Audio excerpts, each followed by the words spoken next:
তোদের বাপ ইমরান শিকদারকে আসতে বল এইখানে। তোর কথা শুনে অনেক হাসি পাচ্ছে। আমার বাট এখন হাসবো না, তোকে মারার পরে আমি হাসবো। কথাটি বলে যে সৌরভ আর তার ছেলেপেলেরা স্বাধীনকে মারতে যাবে অমনি স্বাধীন তার পায়ের সঙ্গে লাগানো ছুরিটা বের করে স্বাধীনকে মারতে আসা ছেলেটার বুকের ভেতরে ঢুকে দেয়। নিমিষেই ছেলেটির নিথর দেহ মাটিতে লুটিয়ে পড়ে।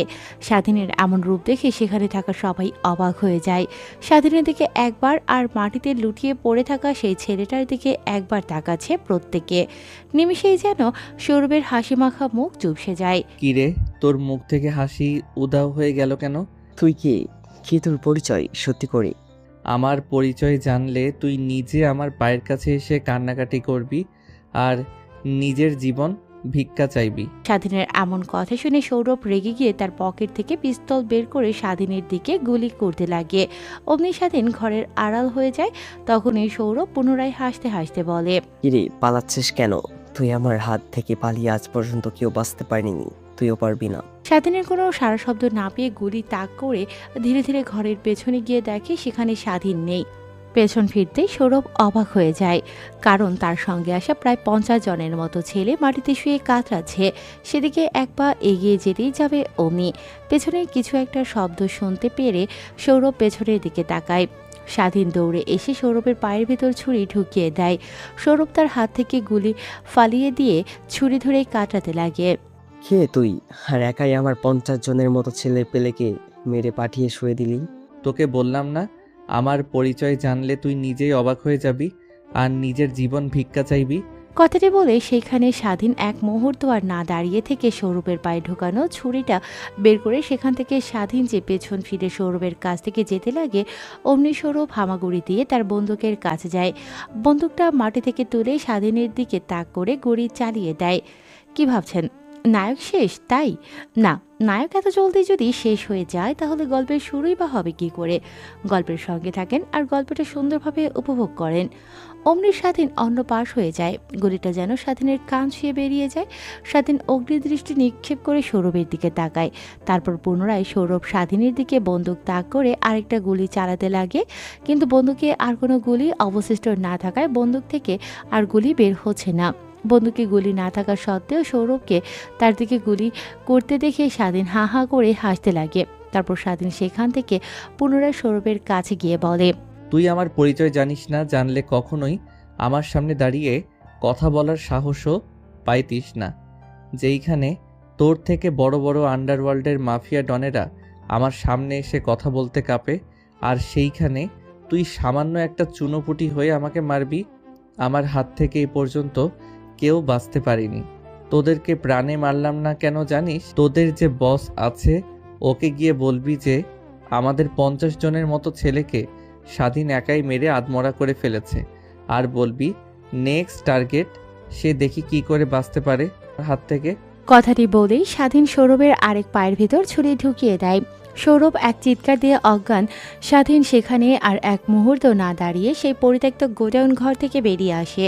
স্বাধীন গোডাউন ঘর থেকে বের হয়ে তাই চারপাশটা দেখতে লাগে। ঠিক এমন একটা চিরচেনা লাগে না। এর আগে কখনো এসেছেও কিনা তা বুঝতে পারে না। চারদিকটা ঘন জঙ্গল। রাত হয়ে যাওয়ায় শুনশান নীরবতা বিরাজ করছে। স্বাধীনকে কেউ ভয় না দেখাতে পারলেও স্বাধীনের এমন শুনশান রাত্রি অনেক ভয় লাগে। কেন যে নিজেও জানে না সেই ছোটবেলা থেকেই। অমনি স্বাধীনের ফোনে কেউ একজন ফোন করাতে ভাইব্রেশন হতে লাগে। তারপর স্বাধীন পকেট থেকে ফোন বের করে ফোনটা রিসিভ করে। কিরে কই তুই? সেই সকালে বের হয়েছিস, দুপুর থেকে তোকে ফোন করছি, বাট তোর কোনো নাম গন্ধই নাই। তোকে না এর আগেও বলেছি যে এইখানে যাস না কেন, অন্তত আমাকে বলে যাস। তোর যদি কিছু হয় তাহলে চাচিকে কি জবাব দেবো বল? দেখ, আমার 22 বছর বয়স হতে আর মাত্র কিছু মাস সময় আছে। অনেক বড় হয়েছি আমি, নিজের বুঝতে পারি নিজের ভালো। হ্যাঁ, অনেক বড় হয়ে গেছিস তুই, নিজের ভালো ঠিকই বুঝিস। এখন এত ঢং বাদ দিয়ে বল তো কই আছিস? আর তোকে ফোন করবার পরও ফোন রিং হয়, পার তুই ফোন ধরিস না কেন? আরে বাদ দে, একটা কাজে এসেছিলাম, কাজটা শেষ করলাম, এখন বাসায় যাচ্ছি। এখন তুই কোথায় আছিস? কোথায় আছি নিজেও জানি না। চারদিকটা ঘন জঙ্গল, কোন দিকে যাব কিছুই বুঝতে পারছি না। দেখ, এমনিতেই তোর চিন্তায় চিন্তায় আমার নাজেহাল কাণ্ড। এতক্ষণ পরে আবার ফোন পাইলাম, তাও আমার সঙ্গে ফান করছিস। আরে ফান না, সত্যি বলছি আমি। তুই এখন কোথায় আছিস সত্যি করে বল তো। তোকে বললেও বিশ্বাস করবি না। এর থেকে ফোনটা রাখ, আমি বাসায় এসে তোর সঙ্গে কথা বলছি। কথাটি বলেই স্বাধীন ফোন রেখে দেয়। ফোনের ফ্ল্যাশ লাইট চালিয়ে বোঝার চেষ্টা করে কোন দিক দিয়ে গেলে রাস্তা পাওয়া যাবে। চারিদিকে ঘুরে ভালোভাবে বোঝার চেষ্টা করে কোন দিক দিয়ে বের হতে হবে। হঠাৎ দেখতে পায় গাড়ির টায়ারের ছাপ ঘাসের ওপর দিয়ে, বুঝতে পারে এই দিক দিয়ে গেলে রাস্তা পাওয়া যাবে। তারপর স্বাধীন ঘাসের উপর দিয়ে টায়ারের ছাপ লক্ষ্য করে সেই দিক ধরে হাঁটতে লাগে। ঘাসের উপর গাড়ির টায়ারের ছাপ লক্ষ্য করতে করতে এক পর্যায়ে স্বাধীন মেন সড়কে চলে আসে। স্বাধীন তার পরেও বুঝতে পারে না কোথায় আছে সে।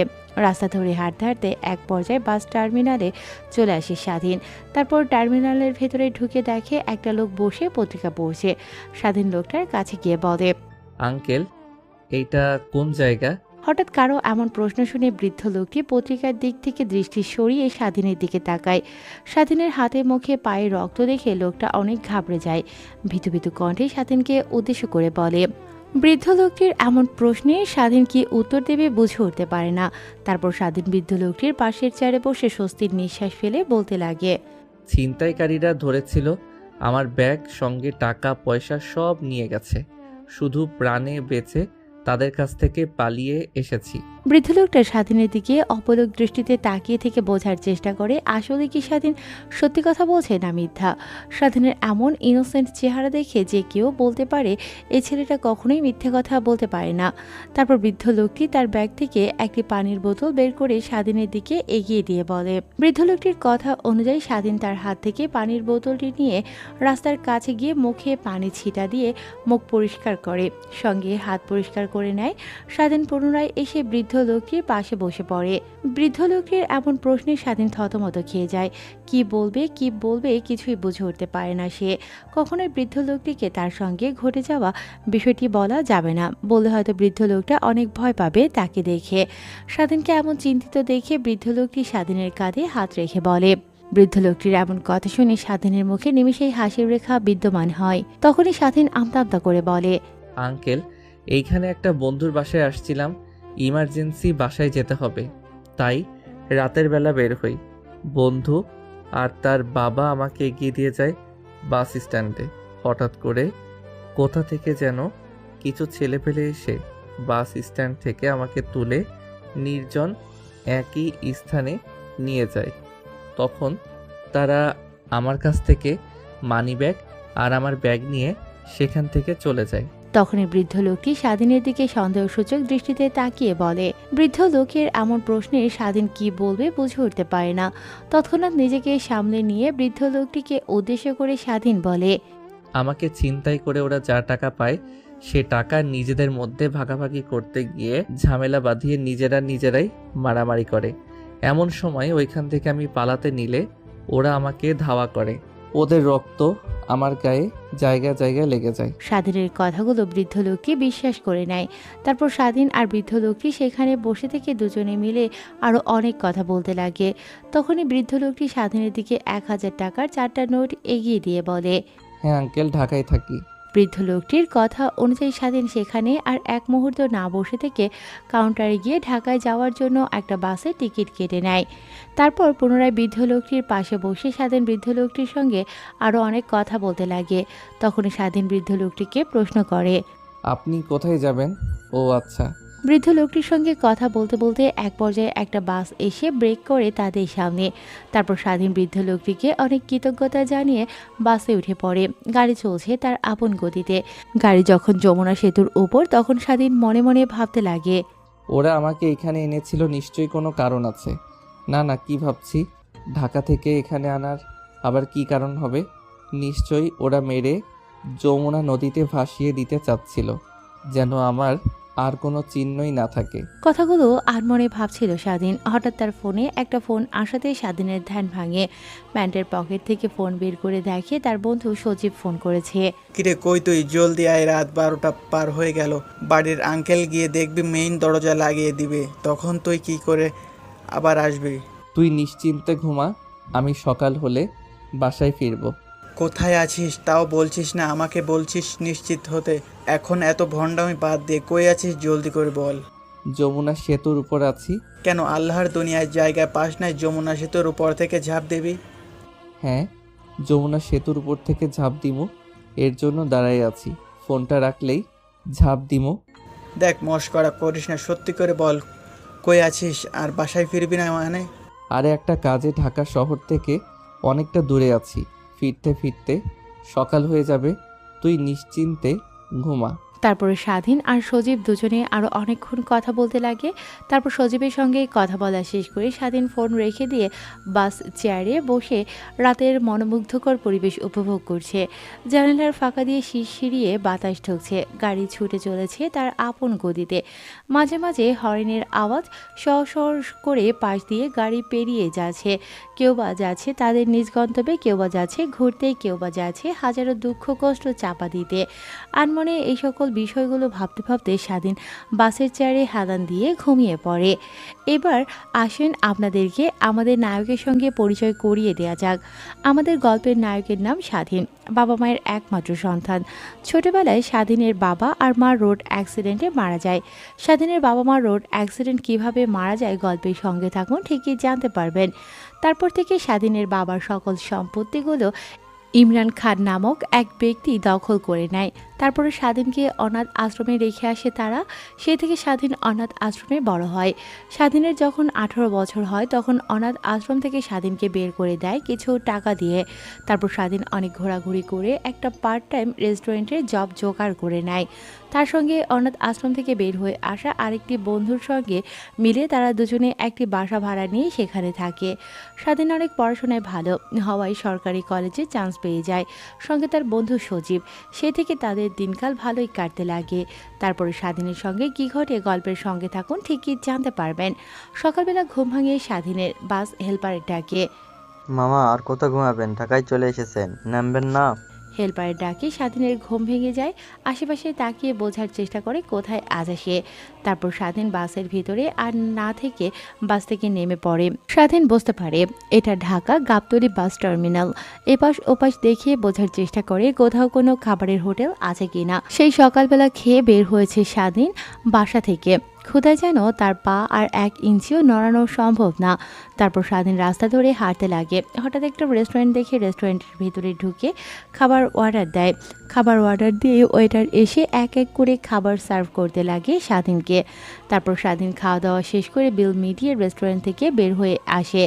একটা রিক্সা নিয়ে বাসায় চলে আসে। তারপর দরজায় কলিং বেল দিতেই দরজা খুলে দিয়ে এসে দারোয়ান। বাবা, তোমাকে তো কালকে দেখলাম না। সে সকালে বের হয়েছিল, আর বাসায় আসলে না, কই ছিলে? আসলে আঙ্কেল, একটা কাজে ঢাকার বাইরে গিয়েছিলাম। তুমি কি কাউকে বলে যাওনি? সজীব বাবা আর ঈশিতা মা তোমাকে খুঁজলো যে। না আঙ্কেল, ওদের কাউকে বলে যাইনি, হঠাৎ করে কল আসায় চলে গেছি তো। আচ্ছা আঙ্কেল, এখন আসি, অনেক ট্রাভেল করে এসেছি, ক্লান্ত লাগছে। আচ্ছা বাবা, যাও তুমি তোমার রুমে গিয়ে রেস্ট নাও। তারপর স্বাধীন দারোয়ানের সঙ্গে আর কোনো কথা না বলে সোজা তাদের রুমের সামনে চলে আসে। দরজায় কলিং বেল দিতেই সজীব এসে দরজা খুলে দেয়। স্বাধীনকে এমন অবস্থায় দেখে সজীব বিচলিত হয়ে বলে, কিরে কি হয়েছে, তোকে এমন দেখাচ্ছে কেন? কই কেমন দেখাচ্ছে, অনেক ট্রাভেল করে এসেছি এজন্য হয়তো এমন দেখাচ্ছে। কথাটি বলে স্বাধীন সজীবকে পাশ কাটিয়ে তার বেডে এসে শুয়ে পড়ে। অন্যদিকে সজীব দরজা লাগিয়ে স্বাধীনের কাছে এসে বলে, আচ্ছা তুই মাঝে মাঝে রাত হলেই কই উধাও হয়ে যাস? তোকে জিজ্ঞাসা করলেও কিছু বলিস না, সত্যি করে বল তো কই যাস?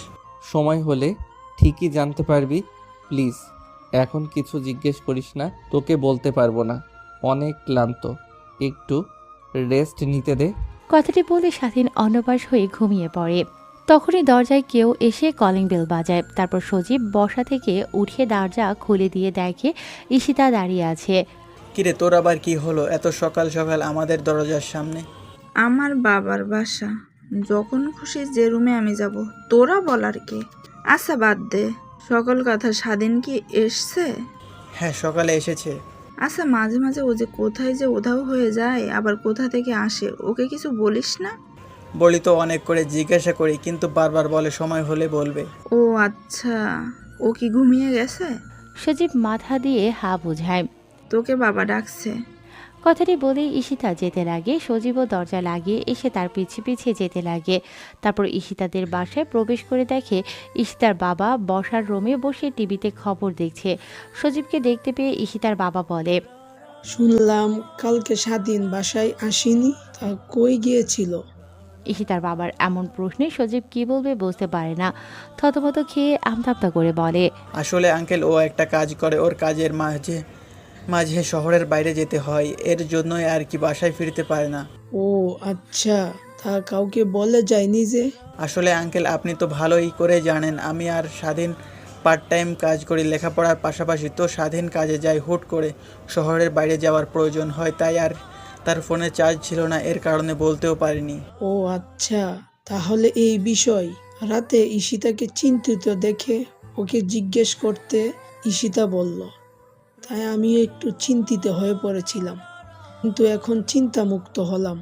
তারপর ঈশিতার বাবা ঈশিতাকে উদ্দেশ্য করে বলে, মা, সজীবকে টাকার লিস্ট আর ব্যাগটা দে, ও বাজার করে আনুক একটু। আমার শরীরের কন্ডিশন তো তুই বুঝতে পারছিস কেমন। আচ্ছা বাবা। তারপর এসে ঈশিতা তার মায়ের কাছ থেকে বাজারের লিস্ট করে নেয়। তার বাবার ড্রয়ার থেকে টাকা নিয়ে ব্যাগ হাতে ধরে দেয় সজীবের।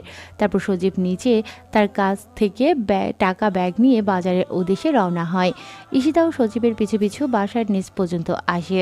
ঈশিতাকে পিছু পিছু আসতে দেখে সজীব ঈশিতাকে উদ্দেশ্য করে হাসি মাখা কণ্ঠে বলে, কিরে, তুই তো পুরো বাংলা মুভি নায়িকাদের মতন নায়ককে এগিয়ে দেওয়ার জন্য বাসায় বাইরে চলে আসলি। সজীবের এমন কথা শুনে ঈশিতার মুখে হাসির রেখা ফুটে ওঠে। তারপর অগ্নিদৃষ্টি নিক্ষেপ করে সজীবকে উদ্দেশ্য করে ঈশিতা বলে, হ্যাঁ, আমার বয়ে গেছে।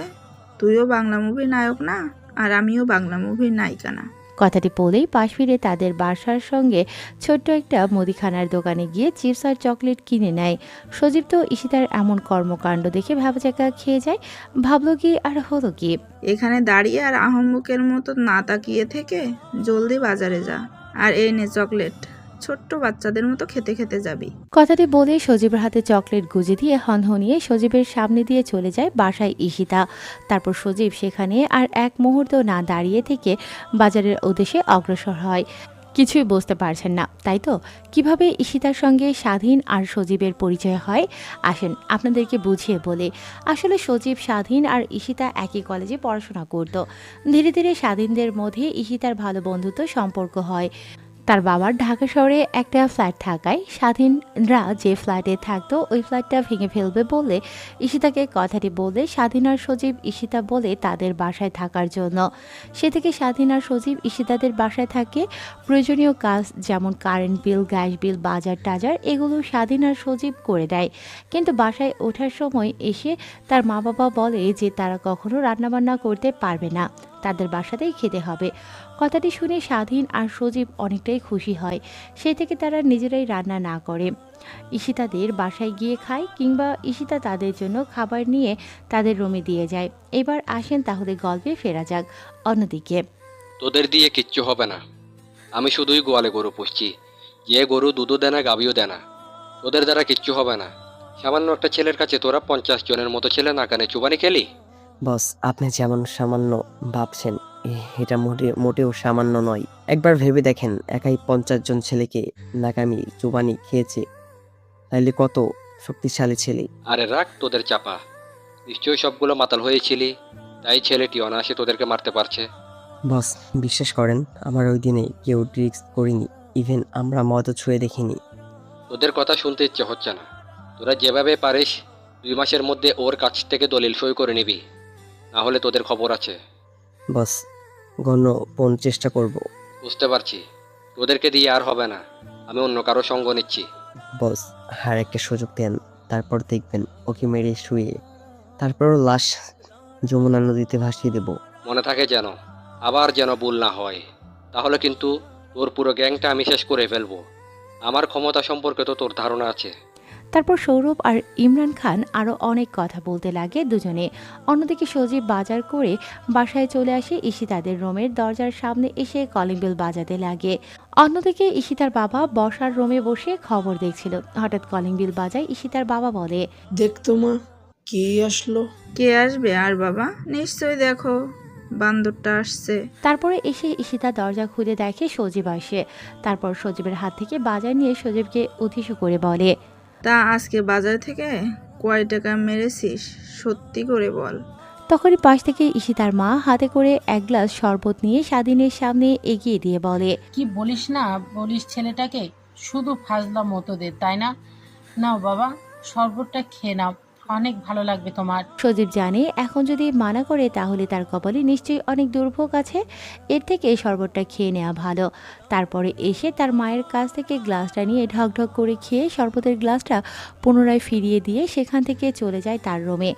সজীব চলে যাওয়ার পর দরজা লাগিয়ে ঈশিতার মা ঈশিতাকে উদ্দেশ্য করে বলে, ছেলেগুলোর সঙ্গে না লাগলে তোর পেটের ভাত হজম হয় না তাই না?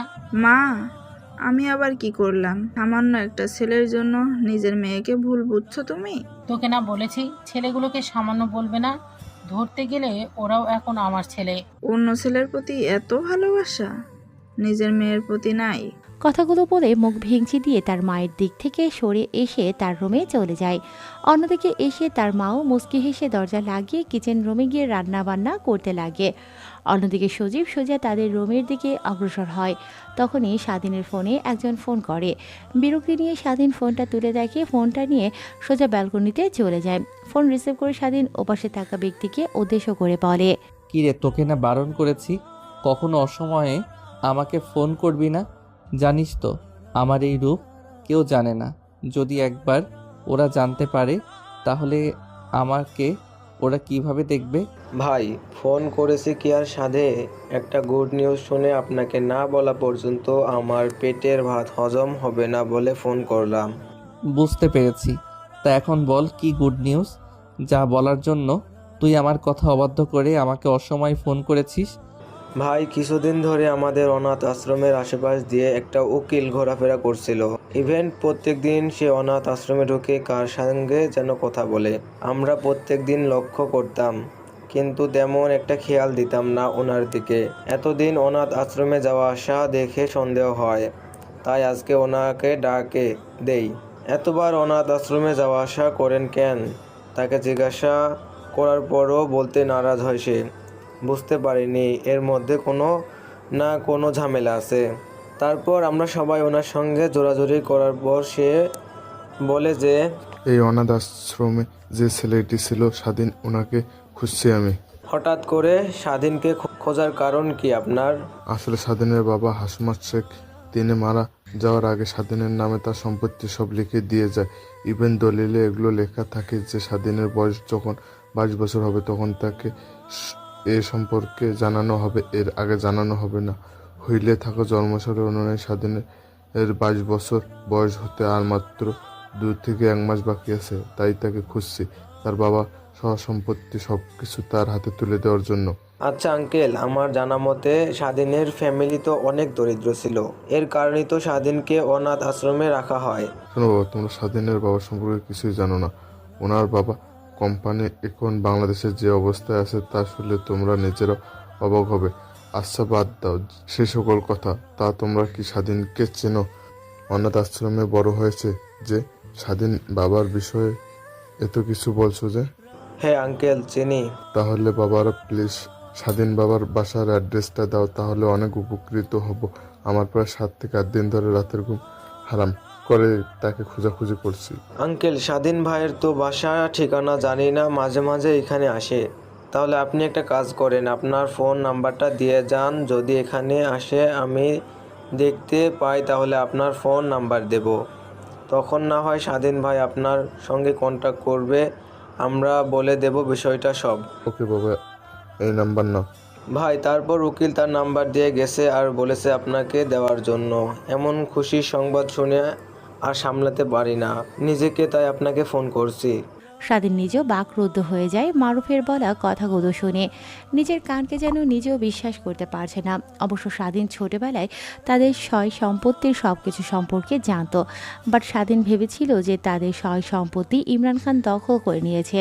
কিন্তু আসল বিষয়টা হলো ইমরান খান এখনও তাদের সয় সম্পত্তি দখল করতে পারেনি। স্বাধীনের 22 বছর বয়স হওয়ার অপেক্ষায় ছিল সে, শুধু ইমরান খান তাদের কোম্পানিটা দেখাশোনা করছে এটুকুই। স্বাধীন ভাবনার জগতে ডুব দিয়ে বিষয়গুলো ভাবতে লাগে। স্বাধীনের কোনো সারা শব্দ না শুনতে পেয়ে ওপাশ থেকে মারুফ বলতে লাগে। ভাই কি হলো, কথা বলেন না কেন?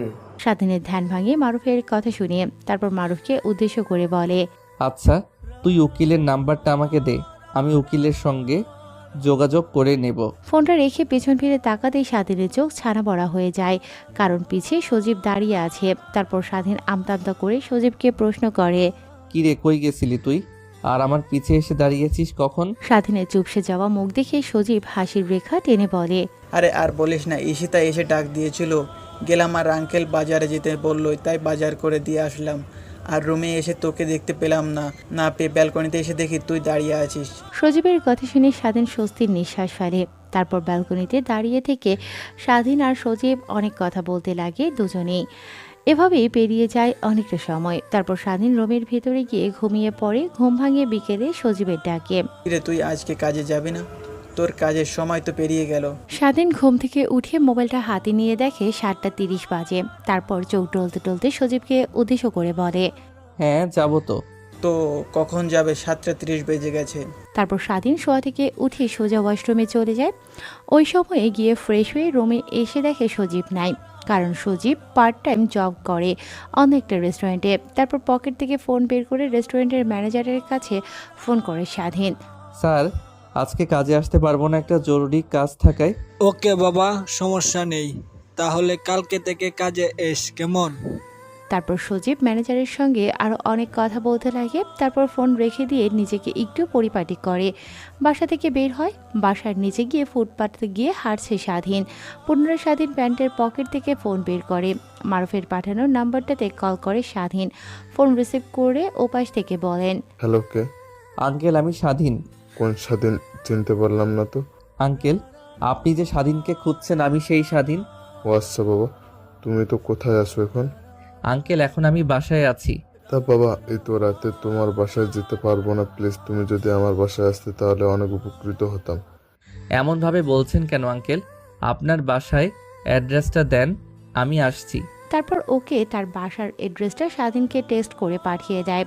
স্বাধীন উকিলের পাঠানো টেক্সট অনুযায়ী অ্যাড্রেস খুঁজে তার বাসায় চলে যায়। দরজায় কলিং বেল বাজাতেই দরজা খুলে দেয় এক অপরূপ সুন্দরী।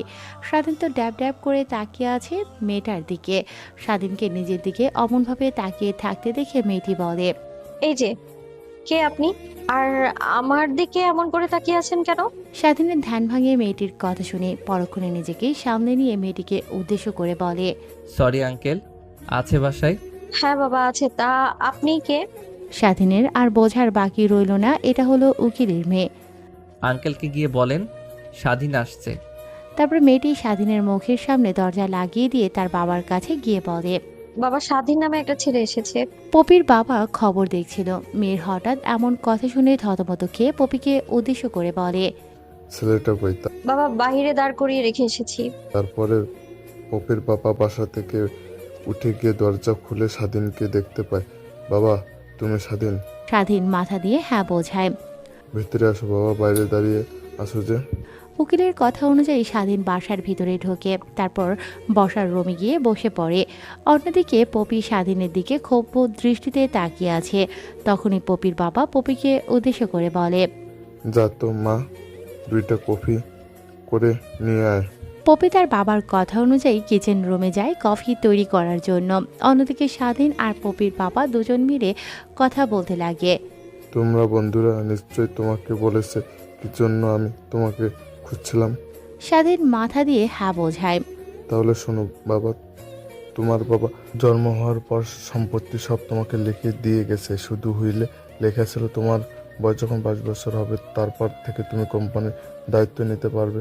এর আগে না, কিন্তু দুর্ভাগ্যবশত তোমার বাবা রোড অ্যাক্সিডেন্টে মারা যায়। সেই সকল বিষয়ে আর না বলি, তুমি তো সবই জানো। তারপর স্বাধীন আর উকিল দুজনেই মিলে কথা বলছিল। তখনই কফি নিয়ে সেখানে আসে পপি। স্বাধীনের হাতে আর ওর বাবার দিকে কফির মতো এগিয়ে যায়।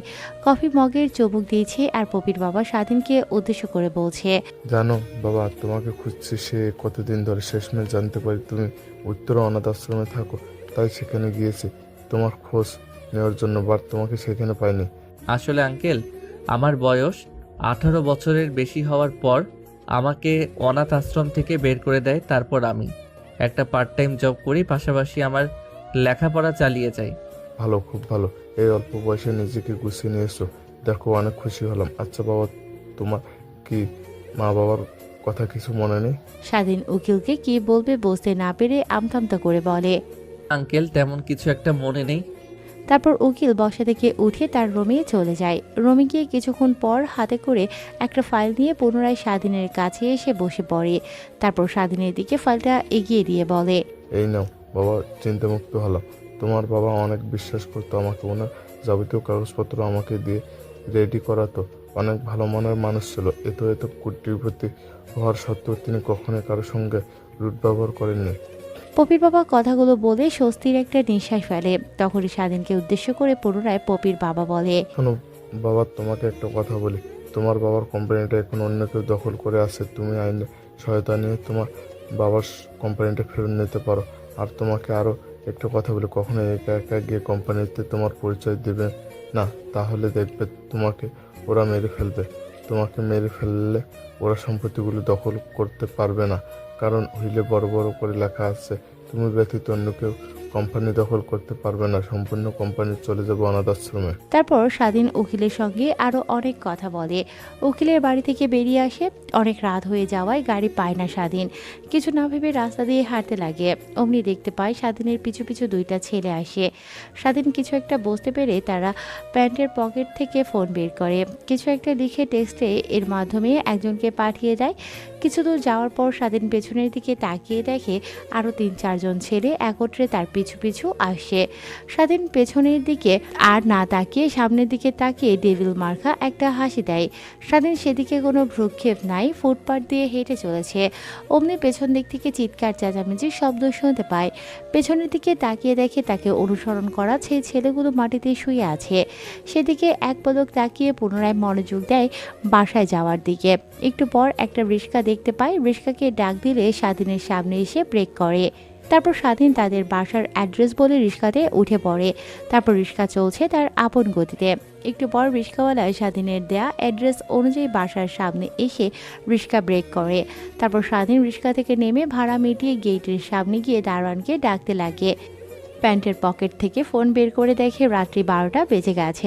এত রাত পর্যন্ত মেন গেট খোলা থাকে না, তাই দারোয়ানকে ডাকতে লাগে স্বাধীন। দারোয়ান এসে মেন গেট খুলে দেয়। কে বাবা, আসতে তোমার এত লেট হলো যে? কই গেছিলে?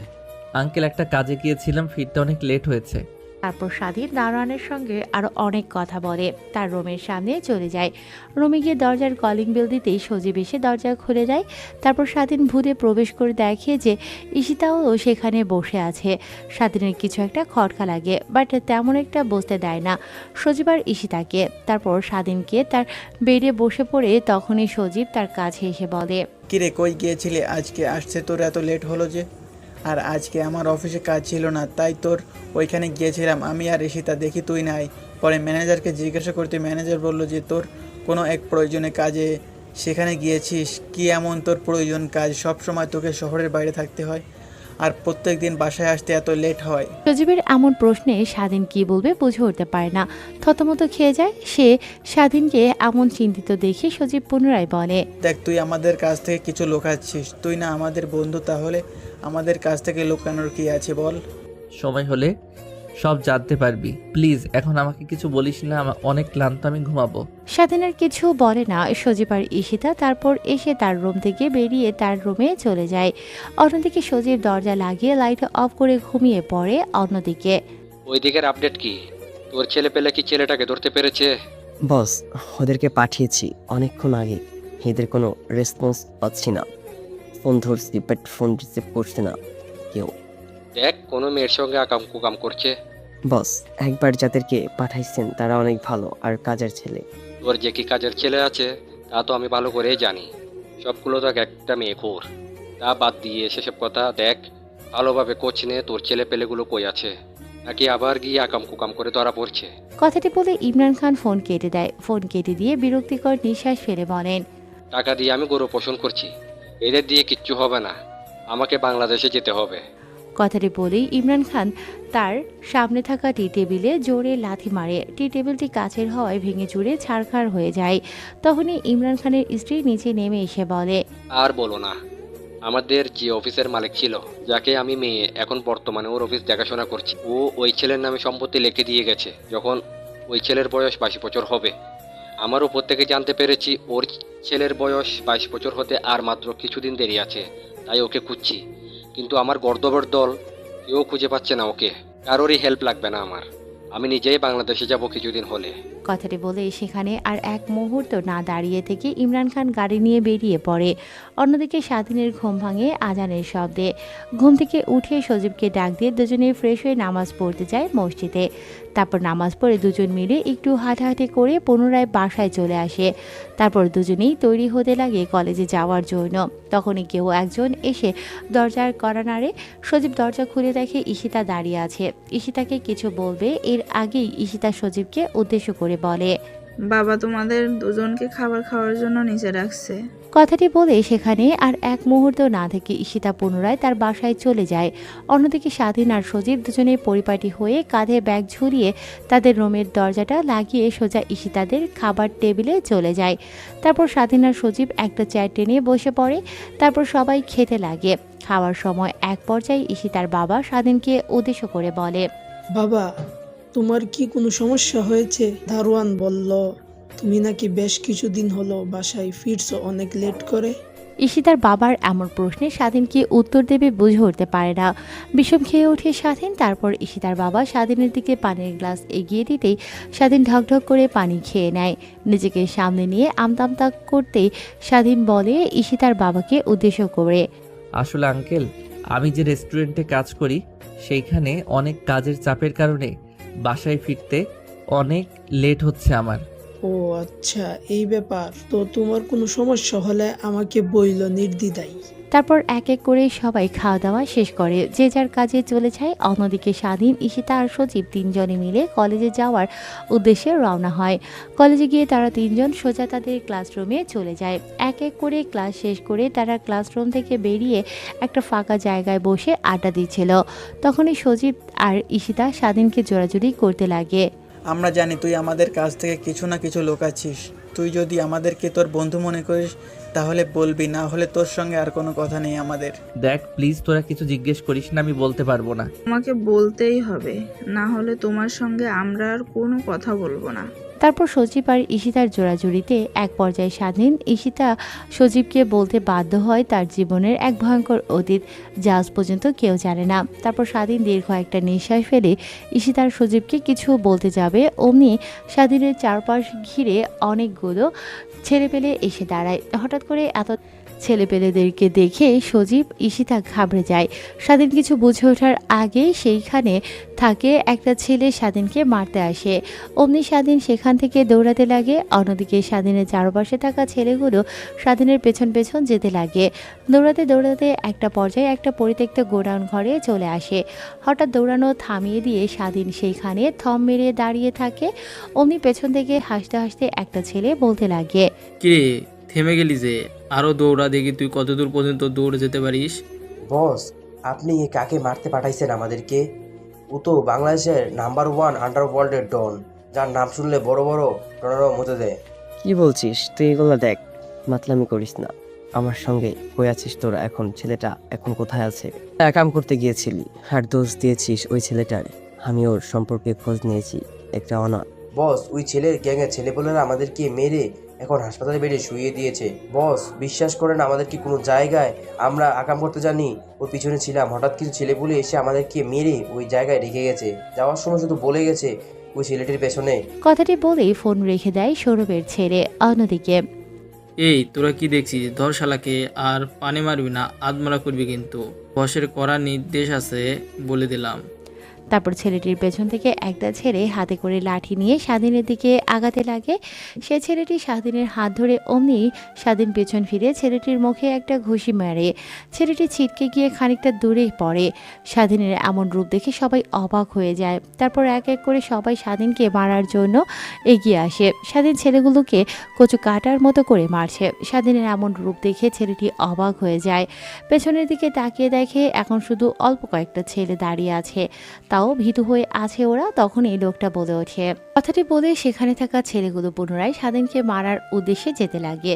স্বাধীনের মুখের সামনে আসা চুলগুলো সরিয়ে দিতেই সেখানে থাকা ছেলেগুলো অবাক হয়ে তাদের হাতে থাকা লাঠিগুলো মাটিতে পড়ে যায়। আমতা আমতা করে স্বাধীনের কাছে গিয়ে হাঁটু গেড়ে বসে বলে, ভাই আপনি এখানে? ছেলেগুলোর মুখ থেকে ভাই শব্দটি শুনে সেখানে থাকা ছেলেরা অবাক হয়ে যায়। ওদের দিকে এগিয়ে গিয়ে বলে, তুই নিজেও জানিস না উনি কে? উনি হচ্ছেন এই বাংলাদেশের নাম্বার 1 আন্ডারওয়ার্ল্ডের ডন। ছেলেগুলোর মুখ থেকে এমন কথা শুনে সেখানে থাকা ছেলেটা অবাক হয়ে যায়। ওদের মুখ থেকে এমন কথা শুনে নিজের কানকে বিশ্বাস করতে পারছে না সে। অবাক হয়ে অপলক দৃষ্টিতে স্বাধীনের দিকে তাকিয়ে আছে। কি ইনোসেন্ট চেহারা! এই চেহারার মাঝে যে একটা ভয়ঙ্কর রূপ লুকিয়ে আছে তা কেউ জানে না। তারপর স্বাধীন ছেলেটার কাছে এগিয়ে মুখ বরাবর ঘুষি দিতেই মাটিতে লুটিয়ে পড়ে। তার নাক মুখ দিয়ে রক্ত বের হতে লাগে। তারপরে স্বাধীনকে চিনে ফেলেছে ছেলেগুলো তাদেরকে উদ্দেশ্য করে বলে, তোরা কার কথায় এইখানে এসেছিস? ভাই আমরা এখানে এসেছি ইমরান খান নামক ব্যক্তির কথাই। কেন এসেছিস? ইমরান খান বলেছে আপনাকে আদমারা করে নিয়ে যেতে, আর সে শীঘ্রই দেশে আসছে, তখন তার সামনে উপস্থিত করতে। ও আচ্ছা, এই ব্যাপার। তা তোর একটা কাজ কর, সবাইকে এইখান থেকে নিয়ে হাসপাতালে ভর্তি কর। আর যদি কিছু জিজ্ঞেস করে আমার কথা তাহলে বলবি আমি তোদের হাত থেকে পালিয়ে গিয়েছি। কথাটি বলে স্বাধীন সেখানে আর এক মুহূর্ত না দাঁড়িয়ে থেকে চলে যায়। তারপর একটা টিউব কল দেখতে পেয়ে টিউব কলের কাছে গিয়ে তার গায়ে লেগে থাকা রক্তগুলো ধুতে লাগে। তখনই পেছন থেকে দৌড়াতে দৌড়াতে ঈশিতা খুঁজে তার কাছে আসে। স্বাধীনের হাত মুখ দিয়ে রক্ত দেখে সজীবকে প্রশ্ন করে, কিরে তোর এই অবস্থা কেন? আর ওরা তোকে ধরার জন্য পিছনে লেগেছিল কেন? তোদেরকে সব বলবো, তোদের কাছ থেকে অনেক কিছু লুকিয়েছি আমি। তারপর স্বাধীন ফ্রেশ হয়ে পুনরায় কলেজ ক্যাম্পাসে এসে তারা যেখানে বসে আড্ডা দেয় সেখানে গিয়ে বসে পড়ে তিনজন মিলে। তারপর স্বাধীন সজীব আর ঈশিতাকে উদ্দেশ্য করে বলতে লাগে, বাবা আর কত ঘুমোবি? ওঠ এখন বাবা, ওঠো, ঘড়ির দিকে তাকিয়ে দেখো কত বেজে গেছে। ফ্ল্যাশব্যাক। তারপর স্বাধীন চোখ পিটপিটিয়ে ঘড়ির দিকে তাকিয়ে দেখে অনেক বেলা হয়ে গেছে। তারপর লাফ দিয়ে শোয়া থেকে উঠে বসে, ফ্রেশ হয়ে নাও, তোমাকে স্কুলে দিয়ে আমরা আবার সিলেটে যাব। তোমার বাবার আরও একটা কোম্পানির সিলেক্ট করেছে দেখার জন্য। দেখো বাবা, বায়না করিও না, আমরা কাজে যাচ্ছি, আজকে গিয়ে রাতের মধ্যেই ফিরে আসব। তোমার স্কুল আছে, স্কুল বাদ দিয়ে তো তোমাকে নিয়ে যাওয়া যাবে না। তারপরও স্বাধীন তার মাকে অনেক করে জোরাজোরি করতে লাগে তাদের সঙ্গে নিয়ে যাওয়ার জন্য, কিন্তু স্বাধীনের মা তার কথাতে অটুট। তারপর স্বাধীনের মা গিয়ে স্বাধীনকে ফ্রেশ করে জামা কাপড় পরিয়ে স্কুলে যাওয়ার জন্য রেডি করতে লাগে। স্বাধীন রেডি হলে তার মায়ের সঙ্গে এসে খাবার টেবিলে এসে বসে পড়ে। সেখানে আগে থেকে বসে বসে স্বাধীনের বাবা খবরের কাগজ পড়ছিল। তারপর তারা তিনজনে খাবার দাবার শেষ করে গাড়ি নিয়ে বেরিয়ে স্কুলে নামিয়ে দিয়ে তারা চলে যায় সিলেটের উদ্দেশ্যে। অন্যদিকে স্বাধীন স্কুলে গিয়ে মনোযোগ দিয়ে ক্লাস করছিল। ক্লাস শেষ হওয়ার পর স্কুল থেকে বেরিয়ে এসে দেখে তাদের বাড়ির একটা কাজের ছেলে স্কুলের সামনে দাঁড়িয়ে আছে। স্বাধীন তাকে কোনো প্রশ্ন না করে গাড়িতে উঠে পড়ে। বাসার সামনে এসে দেখে চারিদিকে অনেক মানুষ, তেমন একটা বুঝতে পারে না কি হচ্ছে এইখানে। গাড়ি থেকে নেমে মানুষগুলোকে সরিয়ে সামনের দিকে এগোতে লাগে স্বাধীন। বাসার সামনে গিয়ে দেখে সাদা কাপড়ে মোড়ানো দুইটা লাশ। অমনি স্বাধীনকে একটা কাজের মেয়ে এসে জড়িয়ে ধরে কান্না করতে লাগে। কি হচ্ছে এগুলো তার সঙ্গে? তখনই কাজের মেয়েটি স্বাধীনকে উদ্দেশ্য করে বলে, বাবা, তোমার মা আর বাবা আর নেই। কথাটি বলে হাউমাউ করে কাঁদতে লাগে কাজের মেয়েটি। স্বাধীন নিমিষেই যেন অবাক হয়ে যায়। তারপর স্বাধীন গিয়ে তার মা বাবাকে জড়িয়ে ধরে কান্না করতে লাগে। স্বাধীন তার মা বাবার কাছ থেকে একটা ছেলে সরিয়ে নিয়ে আসে আর স্বাধীনকে বুঝ দিতে লাগে, কিন্তু স্বাধীন বুঝতে নারাজ। এভাবেই পেরিয়ে যায় অনেকটা সময়। স্বাধীনের মা বাবাকে কবরস্থানে কবর দেওয়ার জন্য কবরস্থানে নিয়ে যাওয়া হয়। তারপর স্বাধীনের মা বাবাকে কবর দেওয়ার পর স্বাধীন সেখানে বসে থেকে অনেকক্ষণ কান্না করতে লাগে। তখনই পাশ থেকে একটা বৃদ্ধ লোক স্বাধীনকে উদ্দেশ্য করে বলেন, দেখো বাবা, পৃথিবীতে আসলে সবাইকে মৃত্যুর স্বাদ গ্রহণ করতে হবে, সেটা যেই হোক না কেন। বৃদ্ধ লোকটির দিকে তাকিয়ে স্বাধীন আবারও কান্না করতে লাগে।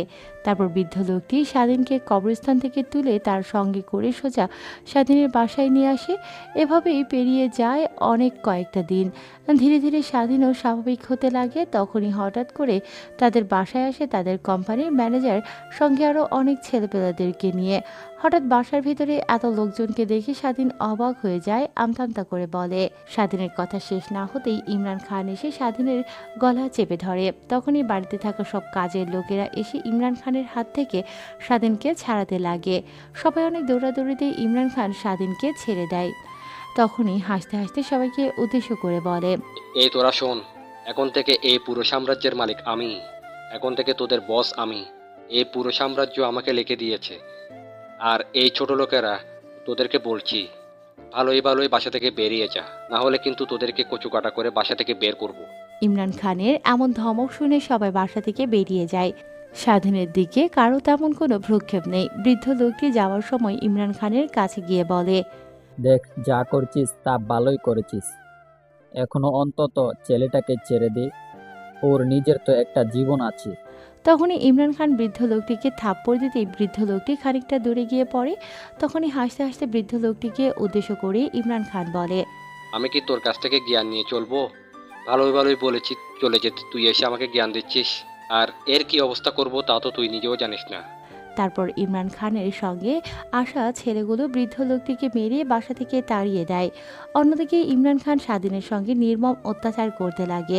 ছোট মানুষ হওয়ার সত্ত্বেও স্বাধীনকে দিয়ে থালা বাসন মাজানো, ঘর মোছানো সব কাজ করাতো। একদিন স্বাধীনের হাত থেকে প্লেট মুছতে গিয়ে প্লেট পড়ে যায়। প্লেটটি কাচের হওয়ায় ভেঙে খান খান হয়ে যায়। অমনি ইমরান খান বাসার রুম থেকে দৌড়ে এসে স্বাধীনকে প্লেট ভেঙে যাওয়ার পর কাজ যেখানে রয়েছিল ওখানে আছাড় দেয়। স্বাধীনের গায়ে অনেক অংশ কাজ ঢুকে যায়। এভাবেই চলে যায় অনেক কয়েকটা দিন। একদিন ইমরান খান স্বাধীনদের কোম্পানিতে অনেক বড় একটা লস করে ফেলে। নিজের রাগকে কন্ট্রোল করতে না পেরে বাসায় এসে স্বাধীনকে নির্মমভাবে মারতে লাগে। মারতে মারতে পুরো আধমরা করে ফেলায় স্বাধীনকে। স্বাধীনের কোনো সারা শব্দ না পেয়ে কিছুটা ঘাবড়ে যায়। নিজেকে সামনে নিয়ে ইমরান খান তার একটা ছেলেকে উদ্দেশ্য করে বলে, দেখ তো তার বাচ্চাটা মরে গেছে কিনা। তারপরে ছেলেটা স্বাধীনের কাছে গিয়ে নাকে মুখে হাত দিয়ে দেখে কোনো নিঃশ্বাস যাওয়া আসা করছে না। তারপর ছেলেটা ইমরান খানকে বলে, যা ময়লা ডাস্টবিনে ফেলে দিয়ে আয়। ইমরান খানের কথা অনুযায়ী স্বাধীনকে তার ছেলেপেলেরা গাড়িতে করে ময়লার ড্রামের ভিতরে ফেলে আসে। সকালবেলা যখন ময়লার ড্রাম পরিষ্কার করতে আসে পরিষ্কার কর্মীরা, তখন স্বাধীনকে দেখে অবাক হয়ে যায়। নাকে হাত দিয়ে দেখেন নিঃশ্বাস যাওয়া আসা করছে। তারপর সেই লোকগুলো স্বাধীনকে গাড়ি করে হাসপাতালে নিয়ে ভর্তি করে। তারপর হাসপাতালে স্বাধীনকে জ্ঞান ফেরা হয়। স্বাধীনের পরিচয় জানতে চাইলে স্বাধীন বলে যে তার মা বাবা নেই। তারপর হাসপাতালে সব লোকেরা স্বাধীনকে অনাথ আশ্রমে রেখে আসেন। তারপর স্বাধীনের দিন কাটতে লাগে অনেক ভালোভাবেই। হঠাৎ একদিন স্বাধীনের ঘুম ভাঙে অনেক রাতে। এপাশ ওপাশ করে ঘুম আসে না, তাই রুমের বাহিরে দেখে তাদের অনাথ আশ্রমের উঠোনে অনেক মানুষের সমাগম। কালো ড্রেস পরিহিত, কালো চশমা দেখে যেন মনে হচ্ছে একটা গ্যাংস্টার সেখানে অনেকক্ষণ দাঁড়িয়ে থাকে আর তাদের কথোপকথন শোনে। চোখের পলকে তাদের দুজনের মধ্যে গোলাগুলি শুরু হয়। তখনই অনাথ আশ্রম থেকে অনাথ আশ্রমের যে মালিক সে বেরিয়ে আসে। তাদের সবাইকে শান্ত করে বোঝাতে লাগে। স্বাধীন সেখানে আর এক মুহূর্ত না দাঁড়িয়ে থেকে তার বেডে গিয়ে ঘুমানোর চেষ্টা করে। এভাবে পেরিয়ে যায় রাতটা। সকালের সময় সবাই খেলাধুলা করছে, কিন্তু এক জায়গায় স্বাধীন স্থিরভাবে বসে আছে। তখনই অনাথ আশ্রমে যে দেখাশোনা করে মালিক, সে স্বাধীনের কাছে আসে। স্বাধীনকে এমন মনমরা দেখে ছেলেটি এগিয়ে এসে স্বাধীনকে উদ্দেশ্য করে বলে, বাবা তোমার কি হয়েছে, এমন আনমনা হয়ে বসে আছো কেন? হঠাৎ এমন কথা শুনে স্বাধীন পাশ ফিরে অনাথ আশ্রমের মালিককে দেখে অবাক হয়ে যায়। লোকটির কাছ থেকে অনেকটা দূরে গিয়ে বসে পড়ে। অনাথ আশ্রমের মালিক ভ্যাবাচাকা খেয়ে যায়, ছেলেটি তার সঙ্গে এমন কেন করছে। অনাথ আশ্রমের মালিক পুনরায় গিয়ে স্বাধীনের কাছে বসে বলে, বাবা কি হয়েছে আমাকে বলো, আমি তোমার সমস্যার সমাধান করব। তখনই স্বাধীন আমতা আমতা করে বলে, কেন বাবা, তোমার এমন মনে হলো আমি অনেক বাজে? স্বাধীনের এমন কথা শুনে অনাথ আশ্রমের মালিক ভ্যাবাচাকা খেয়ে যায়। মুহূর্তে নিজেকে সামনে নিয়ে বলে, কি বলছো বাবা তুমি? কিছুই বুঝি না, বুঝিয়ে বলো একটু। ছেলেটার এমন কথা শুনে অনাথ আশ্রমের মালিক চমকে উঠে তখনই পুনরায় স্বাধীনকে বলে, তোমাদের রুমে দরজা লাগিয়ে দেয়নি, জানা লাগিয়ে দেয়নি বাইরে থেকে? স্বাধীনের এমন কথা শুনে অনাথ আশ্রমের মালিক অনেক রাগ হতে লাগে। তখন স্বাধীনের মাথায় হাত বোলাতে বোলাতে বলে, দেখো বাবা, তুমি যতদিন ধরে এখানে আছো কখনো কি কারোর সঙ্গে আমার খারাপ ব্যবহার দেখেছো? স্বাধীন মাথা দিয়ে না বোঝায়। তাহলে ভাবলে কি করে আমি এমন খারাপ কাজ করতে পারবো? আমি হলাম, তোমরা যে ছবিটা দেখো সেই নায়ক। তখনই স্বাধীন আমতা আমতা করে বলে, নায়করা অনেক ভালো হয়, কিন্তু সময় হারামিদেরকে কিন্তু নায়করা মারে। আমি হলাম সেই নায়ক। স্বাধীন অনাথ আশ্রমের মালিকের কথা বুঝতে পারে। তারপর তার সঙ্গে হাসি খুশিভাবে কথা বলতে লাগে। এভাবেই পেরিয়ে যায় অনেক বছর। স্বাধীনের বয়স যখন 15 বছর, তখন একদিন অনাথ আশ্রমে অনেকগুলো গ্যাংয়ের আক্রমণ হয়। স্বাধীন বুঝতে পারে না কি করবে। প্রত্যেকটা ছেলে অনেক ভীতু হয়ে যায়। দরজা জানালা বাহির থেকে আটকানো, কোনোভাবে বাহিরে যাওয়া যাবে না। তখন স্বাধীন চুপি চুপি সিঁড়ি দিয়ে ছাদে চলে যায়। সেখানে গিয়ে দেখে আগে থেকে অনেকগুলো লাশ ছাদে পড়ে আছে। অনাথ আশ্রমের মালিককে ঘিরে চারপাশে অনেকগুলো মানুষ দাঁড়িয়ে আছে বন্দুক তাক করে। মনে হয় নিমিষের মধ্যেই লোকটাকে মেরে ফেলবে ওরা। তখন স্বাধীন বুঝতে পারে না কি করবে। সেখানে মরে পড়ে থাকা একটা লোকের হাত থেকে বন্দুক নিয়ে সেখানে দাঁড়িয়ে থাকা প্রত্যেকটা ছেলেদেরকেই স্বাধীন গুলি করে মারতে লাগে। অন্যদিকে অনাথ আশ্রমের মালিক বসে থেকে মৃত্যুর প্রহর গুনছিল। হঠাৎ কারো কোনো সারা শব্দ না শুনতে পেয়ে তাকিয়ে দেখে সবার নিথর দেহ মাটিতে পড়ে আছে। অন্যদিকে গুলিতে সাইলেন্সার লাগানো। দাঁড়িয়ে থাকা ছেলেগুলো বুঝতে পারে না কোন দিক থেকে গুলি করছে। অন্যদিকে অনাথ আশ্রমের মালিক চারিদিকে তাকিয়ে বোঝার চেষ্টা করে কি হলো এইখানে। তখনই স্বাধীন বন্দুক হাতে নিয়ে অন্য আরেকটি সিঁড়ি দিয়ে ছাদ থেকে নেমে অনাথ আশ্রমের মালিকের কাছে চলে যায়। অনাথ আশ্রমের মালিক স্বাধীনকে এমন অবস্থায় দেখে অবাক হয়ে যায়। তখনই অনাথ আশ্রমের মালিক স্বাধীনকে উদ্দেশ্য করে বলে, বাবা, বাইরে এসেছো কেন? জলদি জলদি ভেতরে যাও, নাহলে তোমার কোনো ক্ষতি হয়ে যাবে। অনাথ আশ্রমের মালিকের এমন কথা শুনে স্বাধীন একটু মুচকি হাসি দেয়। স্বাধীন কেমন হাসছে দেখে আশ্রমের মালিক অবাক হয়ে যায়। বাবা, হাসছো কেন এমন করে? স্বাধীনের এমন কথা শুনে অনাথ আশ্রমের মালিক অবাক হয়ে যায়। বসা থেকে উঠে স্বাধীনের কাছে গিয়ে জড়িয়ে ধরে বলতে লাগে, যাই না বাবা, তুমি না থাকলে আমার কি হতো আজ? নিশ্চয়ই আজকে লাশের বন্যা বয়ে যেত এই অনাথ আশ্রমে। তুমি নিজেও জানো না কত বড় উপকার করলে এই অনাথ আশ্রমের। তারপর অনাথ আশ্রমের মালিক কাউকে ফোন করে, এই তোরা কই আছিস? অনাথ আশ্রমে চলে আয়। এইখানে আন্ডারওয়ার্ল্ডের ডন এনকে অ্যাটাক করেছিল। তোরা না থাকায় আমার সব ছেলেপুলেগুলো মরে গেছে। এখন শুধু আমি বেঁচে আছি। জলদি জলদি আয়, লাশগুলো এখান থেকে সরাতে হবে সকাল হওয়ার আগে। সকাল হয়ে গেলে কেউ দেখলে, জানাজানি হলে আমাদের আবার অনেক ক্ষতি হয়ে যাবে। বস, আপনার কোনো ক্ষতি হয়নি তো? আবার আপনি ঠিক আছেন তো? আমি ঠিক আছি। আয় তোরা জলদি আয়, গ্যাংকে বাঁচিয়ে রাখার জন্য নতুন কাউকে পেয়ে গেছি। মানে বস, কি বলতে চাচ্ছেন বুঝিয়ে বলেন। তোরা অনাথ আশ্রমে চলে আয়, তারপর তোদেরকে বুঝিয়ে বলছি। কথাটা বলেই ফোন রেখে দেয় অনাথ আশ্রমের মালিক।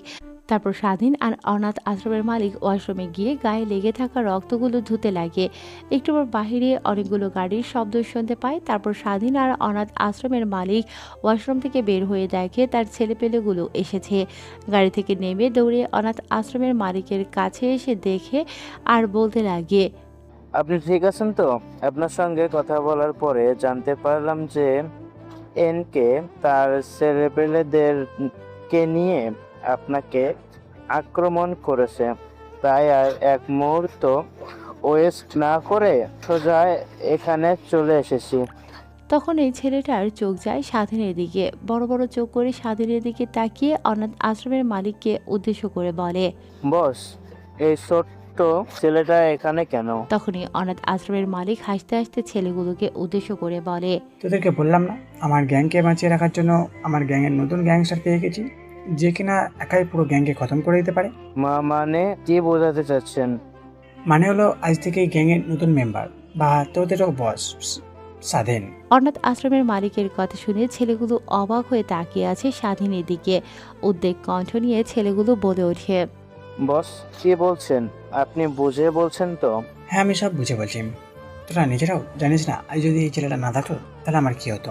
তারপর অনাথ আশ্রমের মালিক তার ছেলেগুলোকে স্বাধীনের বীরত্বের কথা বলতে লাগে এক এক করে। অনাথ আশ্রমের মালিকের কথা শুনে ছেলেগুলো স্বাধীনের দিকে ড্যাব ড্যাব করে তাকিয়ে আছে, যেন নিজের কানকে নিজেই বিশ্বাস করতে পারছে না তারা। যেখানে কিনা অ্যানকে গ্যাংয়ের একটা ছেলে অনেক পারদর্শী shooter, class fighting স্কিলও best car, আর আমাদের গ্যাং 10টা ছেলে এক সমান। এই ছোট্ট ছেলে তাদের অর্ধেক ছেলেদেরকে শেষ করে দিয়েছে নিমিষেই। তারপর ছেলেগুলো এসে স্বাধীনকে কোলে তুলে নাচাতে লাগে। স্বাধীন তাদের সঙ্গে অনেক আনন্দ করতে লাগে। এভাবেই পেরিয়ে যায় অনেক কয়েকটা দিন। ধীরে ধীরে স্বাধীন তাদের প্রত্যেকটা মিশরে তাদের সঙ্গে থেকে হাতে হাত লাগিয়ে কাজ করে ধীরে ধীরে অ্যাশেজ গ্যাং বিশ্বের দরবারে নাম করে তোলে, যেখানে অ্যাশেজ গ্যাং হয়ে ওঠে বাংলাদেশের টপ অ্যান্ড গ্যাং। এভাবে পেরিয়ে যায় অনেক কয়েকটা দিন। একদিন স্বাধীনকে ডাক দিয়ে অনাথ আশ্রমের মালিক বলতে লাগে, তোকে বলতেই ভুলে গেছি, ভেবেছিলাম তোকে বলবো, একটু সময় হোক, কিন্তু এখনই তোকে বলতে হবে। কারণটা না হয় কিছুদিন পরে জানতে পারবি তুই। আমাদের এই অনাথ আশ্রমে অনেক বড় বড় গ্যাংস্টারদের চোখ আছে, কারণ তারা চায় এই অনাথ আশ্রম থেকে ছেলে মেয়েগুলো তুলে নিয়ে তারা বিদেশে অনেক টাকায় বিক্রি করবে। তুই তো ভালো করে জানিস যে বিদেশের বাংলাদেশ ছেলে মেয়েদের অনেক চাহিদা। তোদেরকে বাঁচানোর জন্য আমি গ্যাংস্টার হয়ে উঠি, নিজের এক অন্যত্র সাম্রাজ্য তৈরি করে তোদেরকে প্রোটেক্ট করার জন্য। তাই আমি চাচ্ছি যে আমি বেদিত তুই এই অনাথ আশ্রমকে প্রোটেক্ট করবি আর দেখাশোনা করবে, কথা দে আমাকে। একবার যখন এই অনাথ আশ্রম সম্পর্কে আমি সবকিছু জানতে পেরেছি, তাহলে নিশ্চিন্তই থাকেন আপনি। আমার জীবন দিয়ে হলেও আমি এই অনাথ আশ্রম রক্ষা করব। কোনো ছেলেকে একটাকেও এই অনাথ আশ্রম থেকে বের করে নিয়ে যেতে পারবে না। তারপর স্বাধীন আর অনাথ আশ্রমের মালিক অনেকক্ষণ ধরে কথা বলতে লাগে। এভাবে পেরিয়ে যায় অনেকটা সময়। হঠাৎ একদিন আশ্রমে একটা অ্যাম্বুলেন্স আসে। অ্যাম্বুলেন্সের পিছু পিছু অনেকগুলো গাড়ি অতিক্রমে প্রবেশ করে। স্বাধীন দেখে কিছুটা অবাক হয়, কিন্তু নিজেকে সামনে নিয়ে অ্যাম্বুলেন্সের কাছে গিয়ে দেখে তাদের অনাথ আশ্রমের মালিক মারা গেছে। এমন দৃশ্য দেখে স্বাধীন কাঁদতে লাগে। স্বাধীনকে অ্যাশেজ গ্যাংয়ের সবাই চেনে, এর জন্যই একটা ছেলে এসে স্বাধীনের কাঁধে হাত রেখে বলতে লাগে, তুই আমার ছোট কিন্তু আমাদের বস। তোকে কি বলে সম্বোধন করব জানি না, বাট তুই করে বললাম, কিছু মনে করিস না। মানুষ মানেই মৃত্যুর স্বাদ গ্রহণ করতে হবে, এটা নিশ্চয় জানিস। তুই অল্প বয়সেও যে লাইনে এসেছিস তা অনেক ভয়ঙ্কর। আমরা এখন চাইলেও এই লাইন থেকে সরতে পারবো না, তুইও পারবি না, কারণ তোর নজর পড়ে গেছে হাজার হাজার গ্যাংস্টারের চোখের। পুরো গ্যাংস্টার জগতের লোকেরা জেনে গেছে যে সামান্য ছোট বছরের একটা ছেলে আন্ডারওয়ার্ল্ডের টপ গান এস গ্যাংকে কন্ট্রোল করছে। তুই যদি এই গ্যাং লাইন থেকে চলে যাস তাহলে আমাদের কি অবস্থা হবে নিজেও জানি না। তো বাদ দে সকল কথা, তোর ইচ্ছা তুই যা করবি। কিন্তু মারা যাওয়ার সময় বারবার বলে গেছে তোকে এই এস গ্যাংয়ের নতুন লিডার হিসেবে দেখে যাই। তখনই স্বাধীন কান্না করতে করতে ছেলেটাকে উদ্দেশ্য করে বলে, কার এত বড় সাহস আঙ্কেলকে মেরেছে? আরে বিচলিত হচ্ছিস কেন? ভাইকে কেউ মারেনি। ভাই ক্যান্সার আক্রান্ত ছিল অনেকদিন ধরে। পরীক্ষা করলে জানতে পারে ক্যান্সারে শেষ পর্যায়ে। এখন চাইলেও কোনোভাবে আর বাঁচানো যাবে না। তাই ভাই যাওয়ার সময় তোকে গ্যাং সম্পর্কে সবকিছু খুলে বলে গেছে, যা কখনো আমাদেরকে বলেনি। কিন্তু আমি ভাইকে কথা দিয়েছিলাম তিনি ব্যতীত এই গ্যাংটা আমি দেখাশোনা করব। সবাইকে বলে দাও এস গ্যাংয়ের নতুন লিডার এখন স্বাধীন। স্বাধীনের কথা শুনে ছেলেটা হাজার কষ্টের মাঝেও একটু মুচকি হাসে। তারপর অনাথ আশ্রমের মালিককে কবর দেয়া হয়। স্বাধীন সেখানে অনেকক্ষণ দাঁড়িয়ে থাকে। তারপর সেখান থেকে পুনরায় অনাথ আশ্রমে চলে আসে। ধীরে ধীরে দিনটা পেরিয়ে রাত যখন নামে তখন স্বাধীন তাগানদের গ্যাংয়ের প্রত্যেকটা ছেলেকে ফোন করে আর বলে, তোমরা সবাই শোনো, আজকে যেহেতু আঙ্কেল মারা গেছে তাহলে নিশ্চয়ই বড় বড় গ্যাংস্টাররা আজকে আক্রমণ করবে অনাথ আশ্রমে। তো যেভাবেই হোক তাদের হাত থেকে আমাদেরকে অনাথ আশ্রমটা রক্ষা করতে হবে। আচ্ছা, তাহলে আজকে আমি আমার প্রত্যেকটা ছেলেপেলেদেরকে নিয়ে অনাথ আশ্রমে আসছি। ফোনটা রেখে দিয়ে ছেলেগুলো আর প্রত্যেকটা গ্যাং স্টাফকে ফোন করে অনাথ আশ্রমে আসার জন্য। তারপর অনাথ আশ্রমে এসে যে যার জায়গা মতো গিয়ে বসে পড়ে। কেউ ছাদে গান নিয়ে দাঁড়িয়ে আছে, কেউ উঠোনের মধ্যে মেশিন গান নিয়ে দাঁড়িয়ে আছে। এভাবে বেরিয়ে যায় অনেকটা সময়। মধ্যরাতে অনাথ আশ্রমের মেইন গেটের বাহির থেকে অনেকগুলো কুকুরের শব্দ শুনতে পায়। তারা বুঝতে পারে নিশ্চয়ই কোনো ঝামেলা আছে। সেদিকে না গিয়ে তারা যে যার জায়গায় বসে অপেক্ষা করতে লাগে তাদের আসার। একটু পর মেইন গেট ভেঙে একটা গাড়ি অনাথ আশ্রমের ভিতরে প্রবেশ করে। তার পিছু পিছু আরও অনেক গাড়ি মেইন গেটের ভিতরে প্রবেশ করে। অমনি স্বাধীন ওকিটকি হাতি নিয়ে প্রত্যেককে উদ্দেশ্য করে বলে, এখন কেউ ফায়ার করবে না। ওরা সবাই যখন যে যার গাড়ি থেকে নেমে আসবে একত্র হয়ে আমাদের দিকে আক্রমণ করবে, তখন চারদিক থেকে তাদের উপর গুলি বর্ষণ করো। কথাটি বলে স্বাধীন পেছনে গিয়ে কাউকে বোঝাতে না দিয়ে দরজাটা পুনরায় ঠিক করে বাহির থেকে শক্ত চেন দিয়ে আটকে দেয়, যেন কোনোভাবে আর ভেতর থেকে কেউ বাইরে যেতে না পারে। তারপর স্বাধীন দেওয়াল টপকে পুনরায় অনাথ আশ্রমের ভেতরে ঢুকে পড়ে। অনেকক্ষণ সময় অতিক্রম হওয়ার পরও কেউ গাড়ি থেকে বের হচ্ছে না দেখে সবাই এভাবে অনেকটা সময় পেরিয়ে যাওয়ার পর এক এক করে সবাই গাড়ি থেকে বের হতে লাগে। অমনি স্বাধীন অকিটকি নিয়ে সবাইকে ফায়ার করার অনুমতি দেয়। অমনি সেখানে থাকা প্রত্যেকটা ছেলেপেলে মেশিন গান রিভলভার দিয়ে সেই ছেলেগুলোর দিকে গুলি করতে লাগে।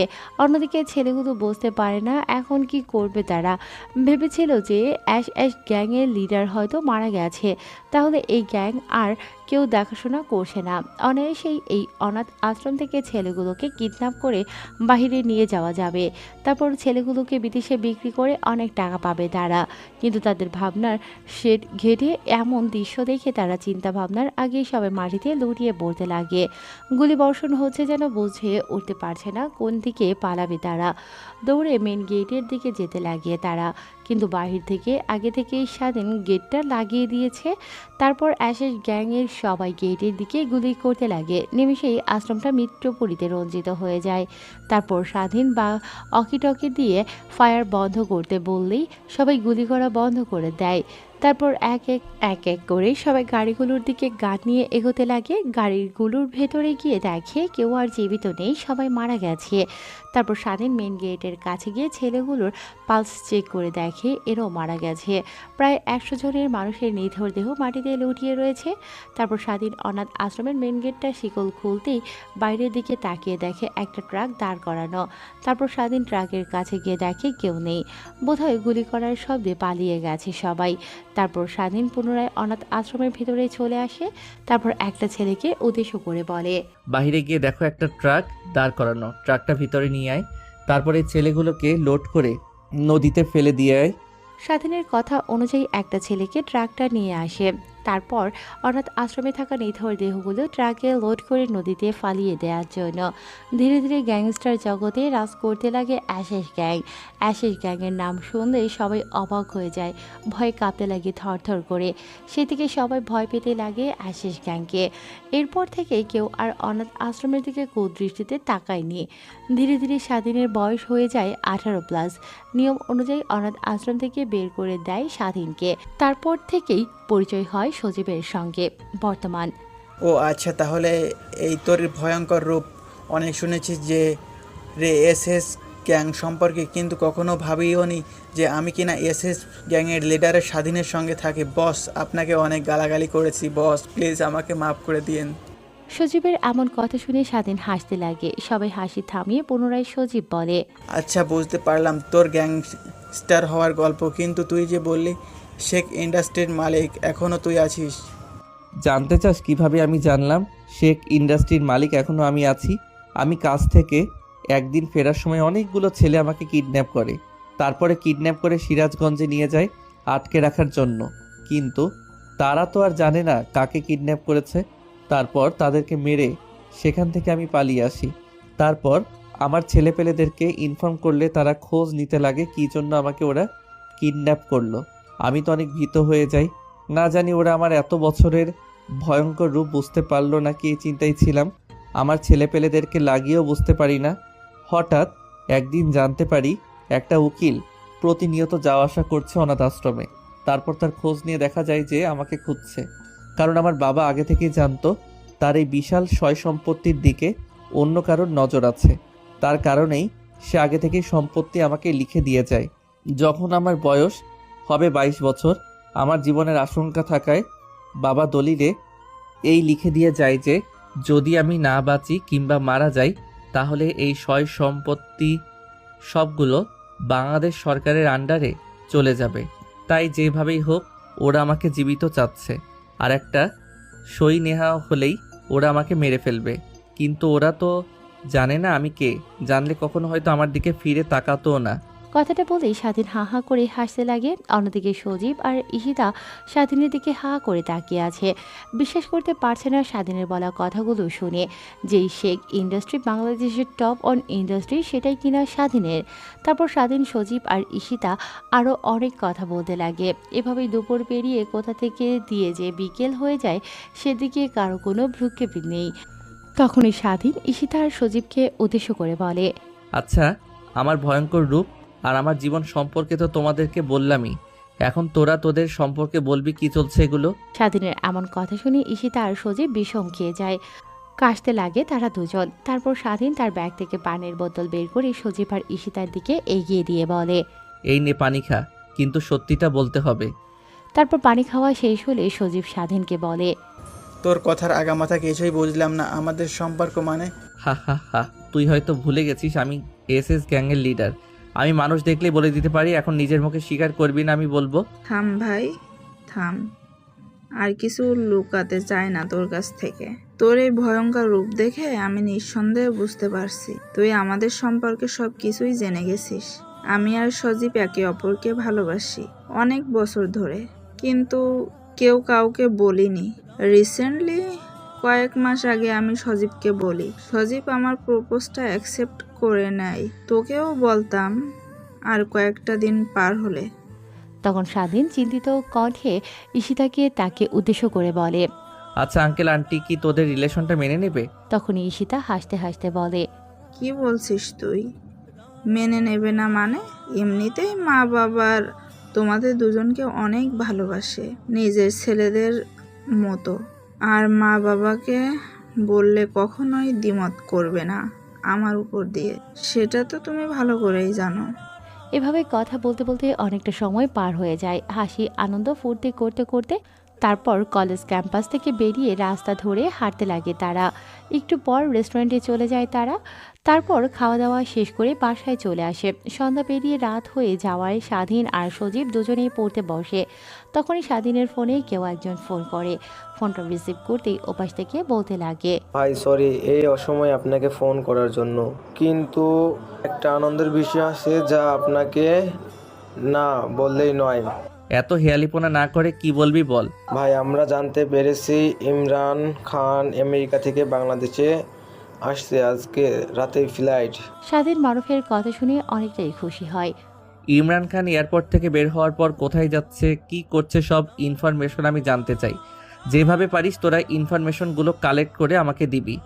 আচ্ছা ভাই। কথাটি বলেই স্বাধীন ফোন রেখে দেয়। ফোন রেখে দিয়ে স্বাধীন ডেভিল মার্কা একটা হাসি দেয়। স্বাধীনকে এমনভাবে হাসতে দেখে সজীব বলে, কি রে, কি হয়েছে? হাসছিস যে এমনভাবে? আরে বলিস না, ইমরান খান বাংলাদেশে আসছে আমাকে মারার জন্য। কথাটা বলে স্বাধীন আর সজীব দুজনে মিলে হাসতে লাগে। সজীব ভালো করে বুঝতে পেরেছে যে স্বাধীন কোন পর্যায়ের গ্যাংস্টার, তাকে মারা অসম্ভব। তারপর সজীব আর স্বাধীন দুজনেই মনোযোগ দেয় পড়ার দিকে। এভাবেই পেরিয়ে যায় অনেকটা সময়। হঠাৎ দরজায় এসে কেউ কড়া নাড়তে লাগে। তারপর সজীব বসা থেকে উঠে দরজার কাছে গিয়ে দরজা খুলে দেখে ঈশিতা দাঁড়িয়ে আছে।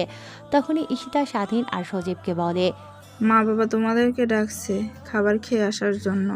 কথাটা বলেই ঈশিতা হনহন করে চলে যায়। অন্যদিকে স্বাধীন আর সজীব ঈশিতার পিছু পিছু তাদের বাসায় আসতে লাগে। তারপর খাবার রুমে গিয়ে খাবার টেবিলে বসে পড়ে। ঈশিতার বাবার সঙ্গে স্বাধীন সজীব অনেক কথা বলতে লাগে। তারপর খাওয়া দাওয়া শেষ করে পুনরায় তারা দুজনে তাদের রুমে চলে আসে। তারপর স্বাধীন সজীবকে তার অতীতের বিষয়ে জানতে চাইলে সজীব বলে, আমি আমার অতীত সম্পর্কে কিছুই জানি না। জ্ঞান হওয়ার পর থেকে আমি অনাথ আশ্রমে দেখেছি নিজেকে।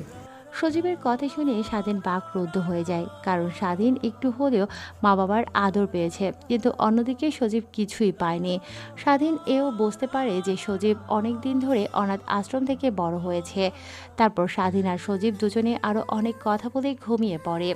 সকালে ঘুম ভাঙে স্বাধীনের ফোন আসায় বালিশের নিচ থেকে ফোনটি বের করে দেখে মারুফ ফোন করেছে। তারপর ফোনটা রিসিভ করে কানের কাছে ধরতেই ওপাশ থেকে মারুফ বলে, ভাই, ইমরান খান বাংলাদেশে চলে এসেছে, আর বাংলাদেশে এসেই ইমরান খান মাস্টার প্ল্যান তৈরি করেছে ওদের গ্যাংয়ের।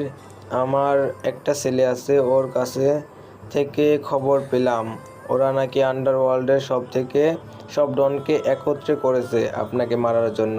মারুফের কথা শুনে ফোনের এপাশ থেকে স্বাধীন হাসতে লাগে। স্বাধীনকে এমনভাবে হাসতে দেখে মারুফ পুনরায় বলে, হাসছেন কেন? সব আন্ডারওয়ার্ল্ড ডনরা যদি আমাদের উপর একত্র হয়ে আক্রমণ করে তাহলে আমাদের কি অবস্থা হবে বুঝতে পারছেন? তোরা এখনো আমার ভয়ঙ্কর রূপ দেখিসনি। ভয়ঙ্কর রূপ দেখলে কখনোই এই কথা বলতি না তোরা। ওরা আন্ডারওয়ার্ল্ডের সব ডন কেন, পৃথিবীর সব ডন একত্র হলেও আমার সঙ্গে পারবে না। স্বাধীনের এমন আহামরি কথা শুনে মারুফ অবাক হয়ে যায়। পুনরায় স্বাধীনকে উদ্দেশ্য করে বলে, বস, আপনার কনফিডেন্স দেখে তো আমি নিজেই অবাক হয়ে যাচ্ছি। শোন, আমি এসএস গ্যাংয়ের নামক একটা আমি রেডি করেছি। প্রত্যেক জনের শ্যুট স্পেশালি সেকেন্ডের মধ্যেই গুলি করে শত শত মানুষকে মেরে ফেলতে পারে। সেটা না হয় নিশ্চয়ই দেখতে পারবি তোরা। তা বাদ দে সেসব কথা। তা তুই কি জানতে পেরেছিস ওরা কবে আমার উপর আক্রমণ করবে? তা তো জানতে পারিনি, শুনলাম আগামীকালকেই নাকি এসব আন্ডারওয়ার্ল্ড ডনরা ঢাকায় একত্রে হবে ইমরান খানের গোডাউন ঘরে। আমি তো এই দিনটারই অপেক্ষায় ছিলাম। তা ভালোই হলো, আগামীকালকে হবে ওদের শেষ দিন। কথাটা বলে স্বাধীন মারুফের সঙ্গে আরও কিছুক্ষণ কথা বলে ফোন রেখে দেয়। সজীবের দিকে তাকিয়ে দেখে ও ঘুমাচ্ছে। ফোন রেখে বিছানাতে গা এলিয়ে দিতেই ফজরের আজান হয়। স্বাধীন শুয়ে না থেকে সজীবকে ডাক দিয়ে দুজনে উঠে ওয়াশরুমে গিয়ে ফ্রেশ হয়ে অজু করে নামাজ পড়ার জন্য মসজিদে চলে যায়। তারপর তারা দুজনে নামাজ পড়ে কিছু দূর হাঁটাহাঁটি করে পুনরায় বাসায় চলে আসে। এভাবে পেরিয়ে যায় দিনটা। রাতের বেলা স্বাধীন ফোন নিয়ে ছাদে চলে যায়। ছাদের এক কোণায় গিয়ে একটা নাম্বারে ফোন করে স্বাধীন। ভাই, কেমন আছেন আপনি? এতদিন পর আমাদেরকে ফোন করলেন যে? আসলে তোদের খোঁজ খবর নেওয়ার জন্য ফোন করলাম। ভাই, আল্লাহর অশেষ কৃপায় আর আপনাদের অনেক কৃপায় ভালো আছি। তা তোদের ট্রেনিং কেমন হচ্ছে? ভাই, তার বলতে প্রত্যেকটা ছেলেকে এমন ট্রেনিং দিচ্ছি যে ওরা একজনই 10-20 জনকে নিমিষেই খেয়াল করে ফেলবে। ভালো, আগামীকালকে সবাইকে আমার লাগবে। সময় মতো তোর নাম্বারে অ্যাড্রেসটা টেক্সট করে দেব, তখন তুই চলে যাস। তোর দলবল নিয়ে মনে থাকে যেন। ঠিক আছে ভাইয়া, মনে থাকবে। কথাটি বলে স্বাধীন ফোন কেটে দেয়। পুনরায় রুমের ভিতর এসে শুয়ে পড়ে। এভাবে পেরিয়ে যায় রাতটা। পরের দিন সকালে ঘুম থেকে উঠে সজীব, ঈশিতা, স্বাধীন তিনজনে যায় কলেজে। এভাবে পেরিয়ে যায় সেই দিনটা। রাতের বেলা স্বাধীন সজীব দুজনেই পড়ছিল। তখনই স্বাধীন ফোনের দিকে তাকিয়ে দেখে রাত 8টা বেজে গেছে। তারপর সজীবকে সব কথা খুলে বলে স্বাধীন বেরিয়ে পড়ে বাসা থেকে। স্বাধীন বাড়ি থেকে বের হতেই রাস্তার সামনে একটা মাইক্রো দাঁড়িয়ে। তারপর স্বাধীনকে নিয়ে মাইক্রোতে উঠে পড়ে। তখনই স্বাধীন তার প্যান্টের পকেট থেকে ফোন বের করে মোস্তাফিজুরকে কোথায় যাবে সেই লোকেশন পাঠিয়ে দেয়।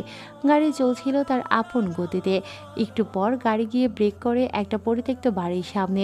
স্বাধীন গাড়ি থেকে নেমে গুটি গুটি পা করে সেই পরিত্যক্ত বাড়ির দিকে যেতে লাগে। কিছু দূর এগিয়ে যেতেই দেখে অনেকগুলো মাইক্রো দাঁড় করা, প্রায় 30-40টা হবে। স্বাধীন বুঝতে পারে না ইমরান খানের কথা মতো বাংলাদেশের সব আন্ডারওয়ার্ল্ডের ডনরা একত্র হয়েছে তাকে মারার জন্য। সেখানে আর এক মুহূর্ত না দাঁড়িয়ে থেকে স্বাধীন গোডাউন ঘরে দরজা দিয়ে গোডাউন ঘরে প্রবেশ করে। অন্যদিকে ইমরান খান আর সব আন্ডারওয়ার্ল্ডের ডনেরা কথা বলছিল কিভাবে স্বাধীনকে মারা যায়। তখনই স্বাধীন দরজা দিয়ে সেখানে প্রবেশ করে। ইমরান খানের সেদিকে নজর যেতেই স্বাধীনকে উদ্দেশ্য করে বলে, কে তুই? ওকে তো ঠিক চিনলাম না। স্বাধীন হাসতে হাসতে ইমরান খানের কাছে আসতে লাগে আর বলতে লাগে, কিরে, তুই চিনতে পারিসনি আমাকে? তা চিনবে কেমন করে? সেই ছোটবেলায় দেখেছিস। কে তুই আর কি বলছিস এগুলো? যাকে মারার জন্য বাংলাদেশের সব আন্ডারওয়ার্ল্ডের গ্যাংকে একত্র করেছিস তাকে চিনছিস না? মানে তুই স্বাধীন? স্বাধীন হাসতে হাসতে, হ্যাঁ, আমি স্বাধীন। যাক, ভালোই হলো, তোকে আর খুঁজতে হলো না আমাদেরকে। অনেক তো নাম শুনেছি, কিন্তু তুই যে এত বোকা তা তো জানতাম না। একা একা এখানে এসেছিস, সঙ্গে করে একটা ছেলেদেরকেও নিয়ে আসিসনি। তোদের মতো চুনোপুটিদের মারার জন্য আমি একাই যথেষ্ট। স্বাধীনের কথা শেষ হতেই স্বাধীনের দিকে ধেয়ে আসে একটা ছেলে স্বাধীনকে মারার জন্য। স্বাধীনের কাছে আসতেই স্বাধীন ছেলেটির মাথায় একটা ঘুষি মারে। ছেলেটি ছিটকে গিয়ে খানিকটা দূরে গিয়ে পড়ে। ছেলেটার দেখা দেখি অনেকগুলো ছেলে আসে স্বাধীনকে মারার জন্য। স্বাধীন ওই ছেলেগুলোকেও কচু কাটার মতো মারতে লাগে। স্বাধীন এতগুলো ছেলেকেও মারার পরও গোডাউন ঘরে তাও নিম্নপক্ষে 100-এর উপরে মানুষ আছে। তখনই অনেকগুলো ছেলে গোডাউন ঘরের ওপর থেকে স্বাধীনের দিকে বন্দুক তাক করে ধরে থাকে। তখনই ইমরান খান পুনরায় স্বাধীনকে উদ্দেশ্য করে হাসতে হাসতে বলে, আমার ভুল হয়ে গেছিল। জানিস, তোর বাবা মার সঙ্গে যদি তখনই তোকে মেরে ফেলতাম তাহলে আজ এত কিছু হতো না।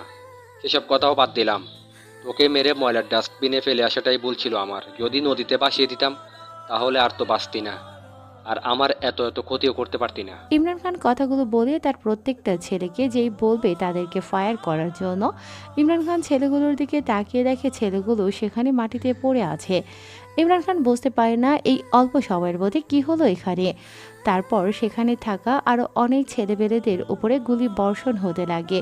কেউ বুঝতে পারে না কোথা থেকে গুলি এসে লাগছে তাদের গায়ে। নিমিষেই যেন হাস্যোজ্জ্বল গোডাউন ঘরটা মৃত্যুপুরী হয়ে যায়। ইমরান খানের সঙ্গে দেখা করতে আসা সবাই যেন লাশে পরিণত হয়ে গোডাউন ঘরের মাটিতে শুয়ে রয়েছে। ইমরান খান নিমিষেই এর মধ্যে এমন দৃশ্য দেখে নিজের চোখকে যেন বিশ্বাস করতে পারছে না, আর আনমনেই ভাবছে, স্বাধীনের এমন ভয়ঙ্কর রূপ দেখে হয়তো আন্ডারওয়ার্ল্ডের বড় বড় ডনরা ওকে দেখে ভয় পায়, কিন্তু আমি কি জন্য যে ওর সঙ্গে পাঙ্গা নিতে গেলাম। কথাগুলো আনমনেই ভাবছিল ইমরান খান। স্বাধীন ইমরান খানের সামনে এসে তুড়ি বাজাতেই ইমরান খানের ধ্যান ভাঙে। আমতা আমতা করতে করতে স্বাধীনের পায়ে লুটিয়ে পড়ে ইমরান খান। আমাকে প্লিজ মাফ করে দাও, আমি তোমার সম্বন্ধে জেনেও ভুল করেছি, প্লিজ আমাকে ক্ষমা করে দাও। ইমরান খানের এমন কথা শুনে স্বাধীন হা হা করে হাসতে লাগে। স্বাধীন নিমিষেই নিজের হাসি থামিয়ে দিয়ে অশ্রুমাখা কণ্ঠ নিয়ে ইমরান খানকে বলে, তোকে মাফ করে দিতাম যদি না জানতে পারতাম তুই আমার মা বাবার খুনি। আমার মা বাবার খুনিকে আমার চোখের সামনে দেখতে পেয়েও আমি কিভাবে ছেড়ে দেই বল। কথাটা বলছিল তখনই গোডাউন ঘরের ভেতরে এক এক করে স্বাধীনের আর্মি গ্যাং প্রবেশ করে। প্রত্যেকের হাতের বড় বড় রাইফেল সাইলেন্সার লাগানো।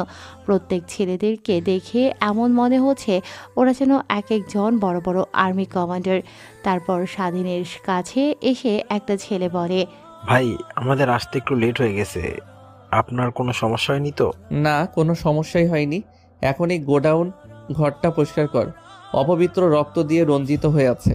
তারপর সবাইকে একত্রে করে এই গোডাউন ঘরটা পরিয়ে দে। কথাটি বলা শেষ করে স্বাধীন ইমরান খানের দিকে এক পলকে ইমরান খানের মাথা বরাবর একটা গুলি করে দেয়। গুলি করা শেষে মাটিতে পড়ে থাকা ইমরান খানের লাশের দিকে তাকিয়ে বলে, তোকে অনেক যন্ত্রণা দিয়ে মারতাম, কিন্তু তা করলাম না। আমি জানি মরার থেকে যন্ত্রণা কতটা কষ্টদায়ক। তারপর স্বাধীন গোডাউন ঘর থেকে বেরিয়ে আসে। তারপর এপাশ ওপাশ তাকিয়ে দেখে একটা টিউব কল।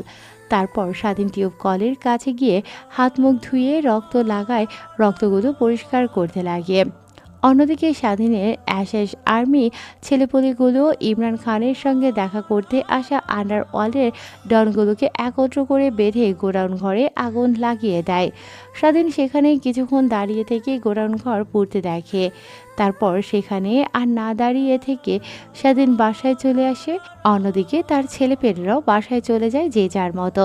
তারপর স্বাধীন বাসায় এসে দারোয়ানকে ডাক দিতেই দারোয়ান এসে দরজা খুলে দেয়। তারপর স্বাধীন সোজা তার রুমের দরজায় কলিং বেল দিতেই সজীব এসে দরজা খুলে দেয়। সজীবের সঙ্গে কিছুক্ষণ কথা বলেই ঘুমিয়ে পড়ে। পরের দিন সকালবেলা স্বাধীনের যেন এক নতুন দিনের আবির্ভাব হয়, কারণ আজকে স্বাধীনের 22 বছর পূর্ণ হলো। তখনই স্বাধীনের ফোনে একটা ফোন আসে। মোবাইলটা টেবিলের উপর থেকে তুলে দেখে উকিল ফোন করেছে। বাবা তুমি কই আছো? আঙ্কেল, এখন আমি আমার বাসায় আছি। তোমার তো আজ 22 বছর বয়স পূর্ণ হলো। তোমার বাবার কথা মতো এতদিন আমি কাউকে জানতে দেইনি। তুমি শেখ ইন্ডাস্ট্রির মালিক, কিন্তু আজ তো সবাইকে জানাতে হবে। তারপর উকিল স্বাধীনকে বলে কি কি করতে হবে। তারপর স্বাধীন উকিলের কথা অনুযায়ী কাজ করতে লাগে। তারপর কোর্ট থেকে তার কাগজপত্রগুলো তুলে সোজা তার অফিসে চলে আসে সঙ্গে উকিলকে নিয়ে। তারপর অফিসে এসে দেখে সবাই মনোযোগ দিয়ে কাজ করছে। তখন স্বাধীন অফিসের ভেতরে ঢুকে অফিসের ম্যানেজারকে ডাকতে লাগে। ম্যানেজার স্বাধীনের কাছে আসতেই স্বাধীন ম্যানেজারকে উদ্দেশ্য করে বলেন, আপনার কোম্পানির প্রত্যেকটা স্টাফ থেকে শুরু করে সহকারী কর্মচারী পর্যন্ত সবাইকে একত্র করেন। তারপর স্বাধীন তার হাতে থাকা কিছু পেপার ম্যানেজারের দিকে এগিয়ে দেয়। স্বাধীন মাথা দিয়ে হ্যাঁ বোঝায়। তারপর ম্যানেজার গিয়ে প্রত্যেকটা স্টাফ থেকে শুরু করে সহকারী কর্মচারীদেরকে সবাইকে হলের মধ্যে একত্র করে। তারপর প্রত্যেকটা কর্মচারী নিজেদের মধ্যে কানাঘুষা করতে লাগে, কেন আমাদেরকে এখানে ডাকা হলো। তারপর ম্যানেজার উকিল আল-স্বাধীন তাদের সামনে এসে দাঁড়ায়। তখন ম্যানেজার প্রত্যেককে উদ্দেশ্য করে বলে। স্বাধীনের দিকে হাত বাড়িয়ে বলতে লাগে কথাগুলো ম্যানেজার। তারপর স্বাধীন দাঁড়িয়ে সকলকে উদ্দেশ্য করে বলে, আপনারা হয়তো আমাকে চিনবেন না, এই অফিসে যারা 20 বছর ধরে কাজ করে তারা আমাকে চিনবে। আমি সেই ছোট্ট স্বাধীন। তারপর স্বাধীন সকলকে উদ্দেশ্য করে স্বাধীনের ভয়ঙ্কর অতীতের কথা বলতে লাগে, কিভাবে অনাথ আশ্রম থেকে বড় হলো, কিভাবে উকিল তাকে খুঁজে পেল, কিন্তু গ্যাংস্টার হওয়ার কথাগুলো কাউকে বলে না। স্বাধীনের কথা শুনে সবাই বাকরুদ্ধ হয়ে যায়। একটা ছেলে কিভাবে এত কষ্ট করে বড় হতে পারে। তারপর স্বাধীন এই পুরো শেখ ইন্ডাস্ট্রির মালিক হয়ে যায়। এভাবে পেরিয়ে যায় অনেক কয়টা মাস। স্বাধীন ব্যস্ত হয়ে পড়ে তার কোম্পানি নিয়ে। অন্যদিকে সজীবকে স্বাধীন তার কোম্পানিতে ম্যানেজার হিসেবে চাকরি দেয়। অন্যদিকে ঈশিতা তার বাবাকে সজীব আর তার সম্পর্কে বলাতে ঈশিতার বাবা সম্পর্ক মেনে নিয়ে দুজনকে বিয়ে দিয়ে দেয়। এভাবেই চলে যায় অনেক কয়েকটা মাস। হঠাৎ একদিন দেখো পপি কে আসলো, দরজাটা খুলে দে। পপি গিয়ে দরজা খুলে দিয়ে দেখে স্বাধীন দরজার সামনে দাঁড়িয়ে আছে, মুখে হাসি নিয়ে। তারপর স্বাধীন বাসার ভিতরে প্রবেশ করে হাতে করে অনেকগুলো মিষ্টি নিয়ে। অন্যদিকে পপির বাবা স্বাধীনকে দেখতে পেয়ে বসা থেকে উঠে এসে জড়িয়ে ধরে। আরে বাবা, তুমি আজ এতদিন পরে হঠাৎ কি মনে করে আসলে? তারপর স্বাধীন সোফায় বসে পপির বাবাকে উদ্দেশ্য করে বলে, আসলে আঙ্কেল কিভাবে যে বলবো, আমার মা বাবা ইভেন আমার কোনো আত্মীয় নেই যে তাদেরকে দিয়ে আপনার কাছে প্রস্তাবটা পাঠাবো। তাই এখন নিজের বিয়ের কথা নিজেকেই বলতে হবে। কি বলতে চাচ্ছ বাবা, তুমি বলো, নির্দ্বিধায়, সমস্যা নেই। আসলে আঙ্কেল আমি আপনার মেয়েকে বিয়ের প্রস্তাব নিয়ে এসেছি। স্বাধীনের এমন কথা শুনে উকিল মুচকি হাসি দেয়। অন্যদিকে পপি দাঁড়িয়ে থেকে স্বাধীনের সব কথোপকথন শুনছিল। তখনই পপির বাবা পপিকে ডাক দিতেই পপি তার বাবার কাছে চলে আসে। তখনই পপির বাবা পপিকে বলে, মা তুই কি বলিস, স্বাধীনের সব কথা তো শুনলি। পপি মুচকি হাসি দিয়ে তার বাবাকে উদ্দেশ্য করে বলে, তোমরা এখন যা ভালো বোঝো তাই করো, আমার কোনো আপত্তি নেই। তাহলে হয়ে গেল। তারপরে স্বাধীন আর পপির দুজনের ঘরোয়াভাবে বিয়ে দিয়ে দেয়া হয়। বাসর ঘরের সামনে স্বাধীন ভীতু হয়ে দাঁড়িয়েছিল। অমনি সজীব আর ঈশিতা তার কাছে এসে বলে, কিরে এমনভাবে এখানে দাঁড়িয়ে আছিস কেন? ভিতরে যা, আর শোন, বিড়ালটা ভালোভাবেই মারিস। কথাটা বলে স্বাধীনকে ধাক্কা দিয়ে ঘরের ভিতর ঢুকিয়ে দিয়ে বাহির থেকে দরজা লাগিয়ে সজীব আর ঈশিতা চলে যায়। স্বাধীন ঘরের ভিতরে ঢুকতেই পপি খাট থেকে নেমে স্বাধীনের পায়ে এসে সালাম করতে লাগে।